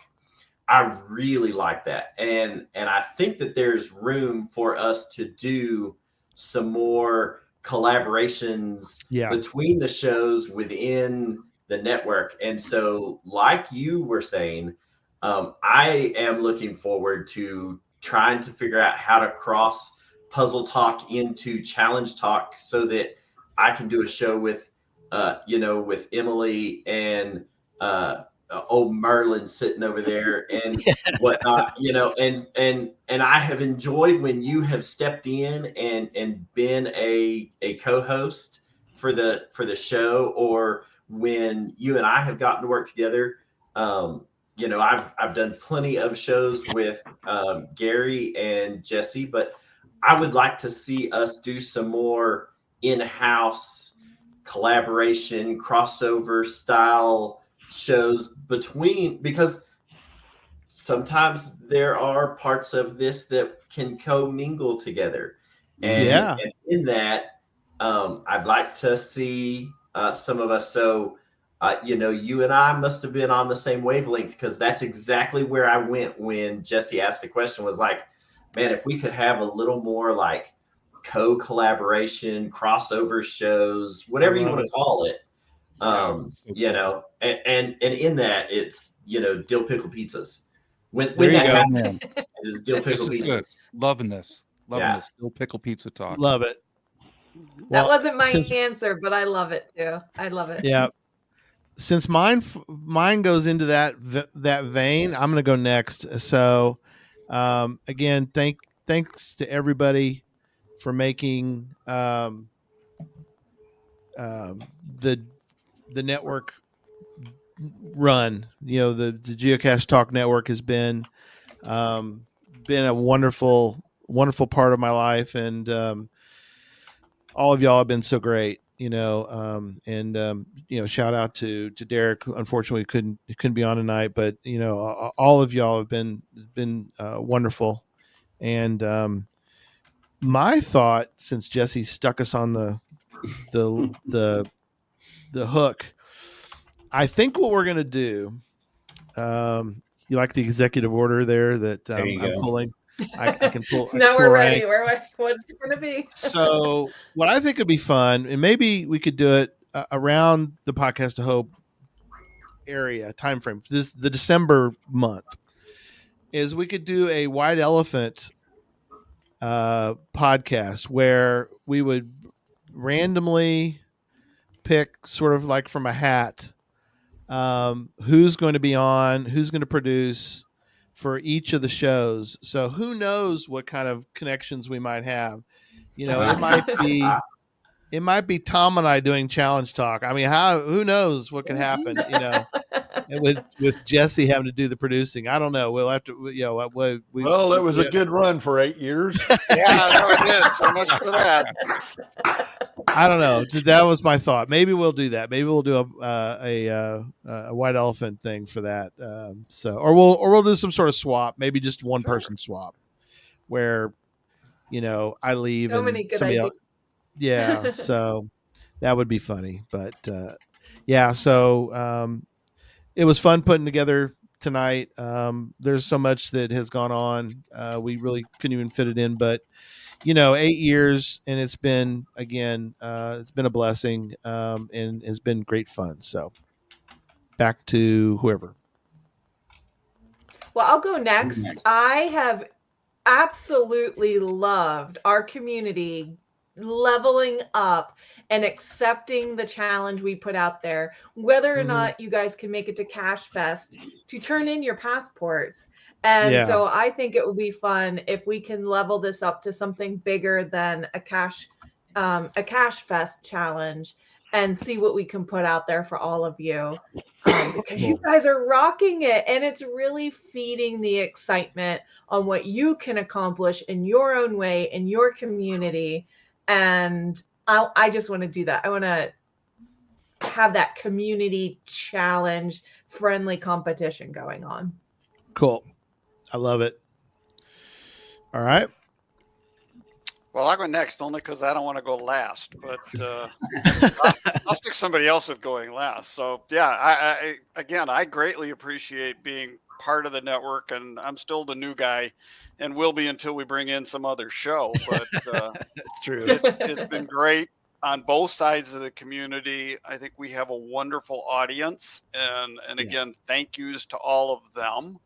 And to answer Jesse's question, for me, Gary, when you showed those CacheCon snippets from other parts of the world, we don't know what it's like to cache in New Zealand or Finland. And if you don't travel, you don't know. And so my idea for a show has always been to get the geocache organizations. I mean, we've got 2 Tuesdays in the monthly yet without a show. Bring in one community from around the world, and whether we have to tape it early and replay it, but just learn more about what caching is all about in other parts of the world. Wow, that's my good. idea. Good. So I think Jesse gets to go last. So Chad, you're going to have to go. Or Chad or Tom? It doesn't matter. I'll go. I obviously haven't been on very much lately, with lots of stuff going on in life. But I do want to thank all the listeners that do listen, join the show, get in on the chat and talk to us, and all the fans that we see at events. Without them, we wouldn't have a show, wouldn't have a podcast to do this. So I really want to thank them. Something I'd like to see. I did enjoy the collaboration we did with Puzzle Talk. That's fun. If that was cool, I can do something that maybe I don't have to come up with the idea to build something, I'd be up for it. I don't mind building things, but boy, coming up with a new idea every week is tough. So at some point, if we could do another collaboration with another show here, or even another podcast, whatever, I think that would be fun to do. Very cool. It's been great, and we, like I mentioned, we love when Gadget Talk can be on. So we're looking forward to shows in the future. So so Tom and then Jesse, right? Is that where we're at? All right. So I started caching October 6, 2007. And if you had asked me then, would I still be doing caching now? I don't know. I mean, it was fun, but I don't know. But I certainly wouldn't have thought I would have gotten involved in a huge community of people and done all the things I've been privileged to get to do, and made new family. gone through their struggles, still going through with Dee and David, Yeah. But I wouldn't even know them if it was wasn't for geocaching. So that's true. Yeah. It's just, I love the big community of this thing. So, yeah. So how do I plan that to apply that to the future? I don't know, just more community involvement. I'll let you pick people from the chat room and bring them into the show. There you go. Perfect. Fun. All right, Kendall, you're up. I don't have an answer. I just thought y'all might. I don't know. Tom kind of touched on mine. It's already been kind of said in the chat room a bit, but like the Geocache Talk community has been around for 8 years now. But the ones of us on the show, we're just kind of the faces of it. But really, it wouldn't exist if it wasn't for the whole community, right? There's been people that have been on more shows than some of us because they're here every week. And sometimes some of us are only here once a month or whatever, right? So it's a very loyal community of people that we've all gotten together. We just happen to have the microphone, but there's kind of a couple ways to put this is I really want to continue to get more involved in the community. And we had a segment many, many years ago when Zach was on before life changed for him. And it was, we kind of called it Man at the Cache. I don't know if we ever did that as much publicly, but that's kind of what we called it, Man at the Cache. I'm hoping that we can do more of that in the future where we get to meet up with, and I mean, kind of the face of the show, all of us on the show, get to meet up more with people out in the community, going caching with people and using those segments to introduce people in different areas. We can't travel the world all the time because none of us are rich yet. I hadn't got my first check from Gary yet, but I would really love to see. Mine's in the mail. Yeah, kind of two things. One, us kind of bring that segment back in where we're getting to do some more live in the field stuff. And two, I would like to bring on a guest from, well, first of all, six continents. Let's make it hard. Let's say all 7 continents. But one of those is kind of hard, right? But bring on people from cachers from all 7 continents, and then as many countries as possible. We mentioned the top 10, 13 viewer areas, but I want to bring on somebody from everywhere. I want to really connect with cachers literally from all over the world, every country we can possibly touch. Cool. Because I think this game brings people together more than a lot of things do.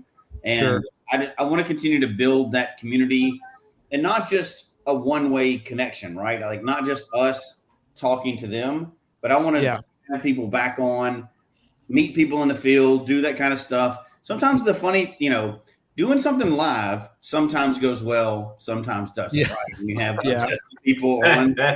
However, I think that's geocaching. Geocaching is not always successful.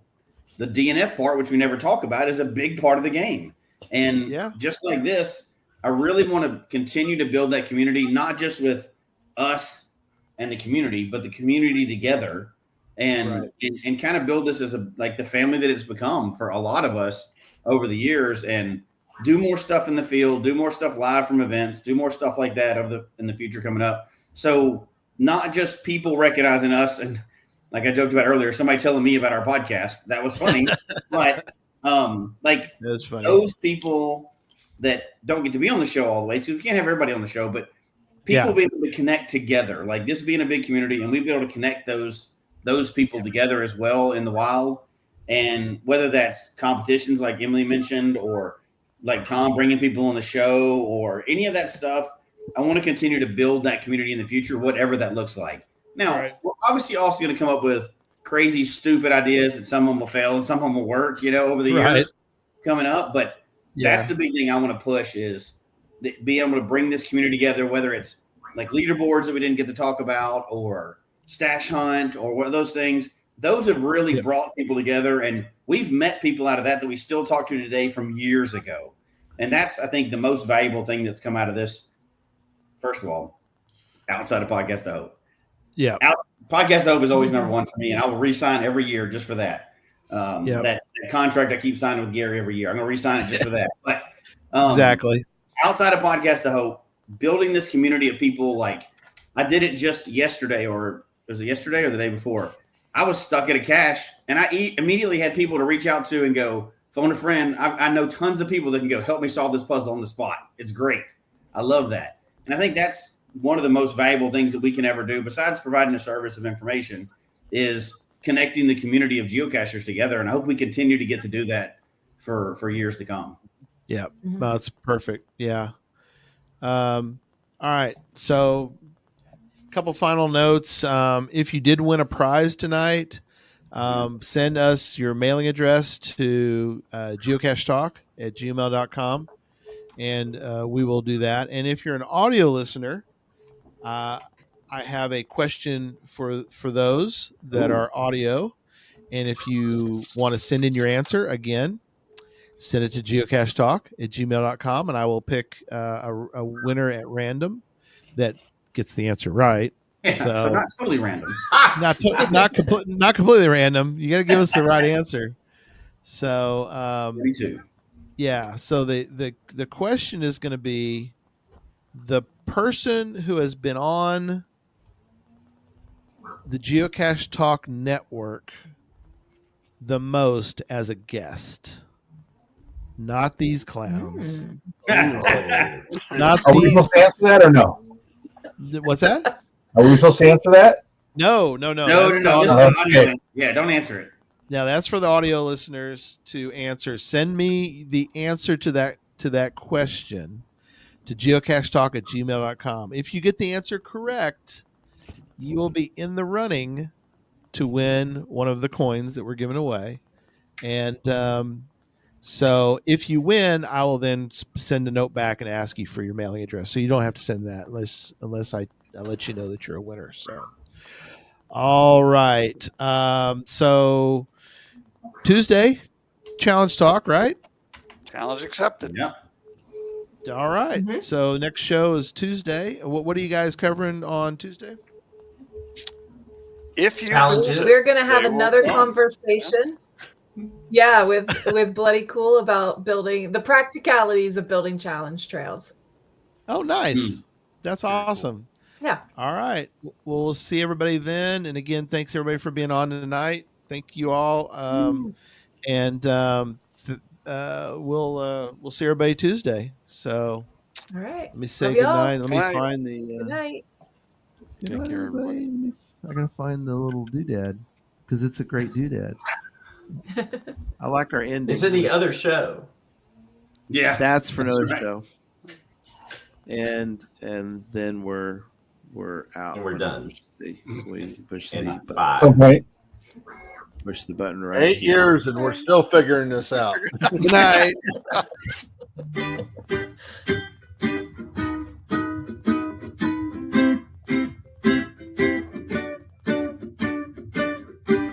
May your finds be many and your DNFs be few. May the terrain and difficulty both be less than 2. And whatever it is you're looking for, may it find its way to you. And may we all meet again.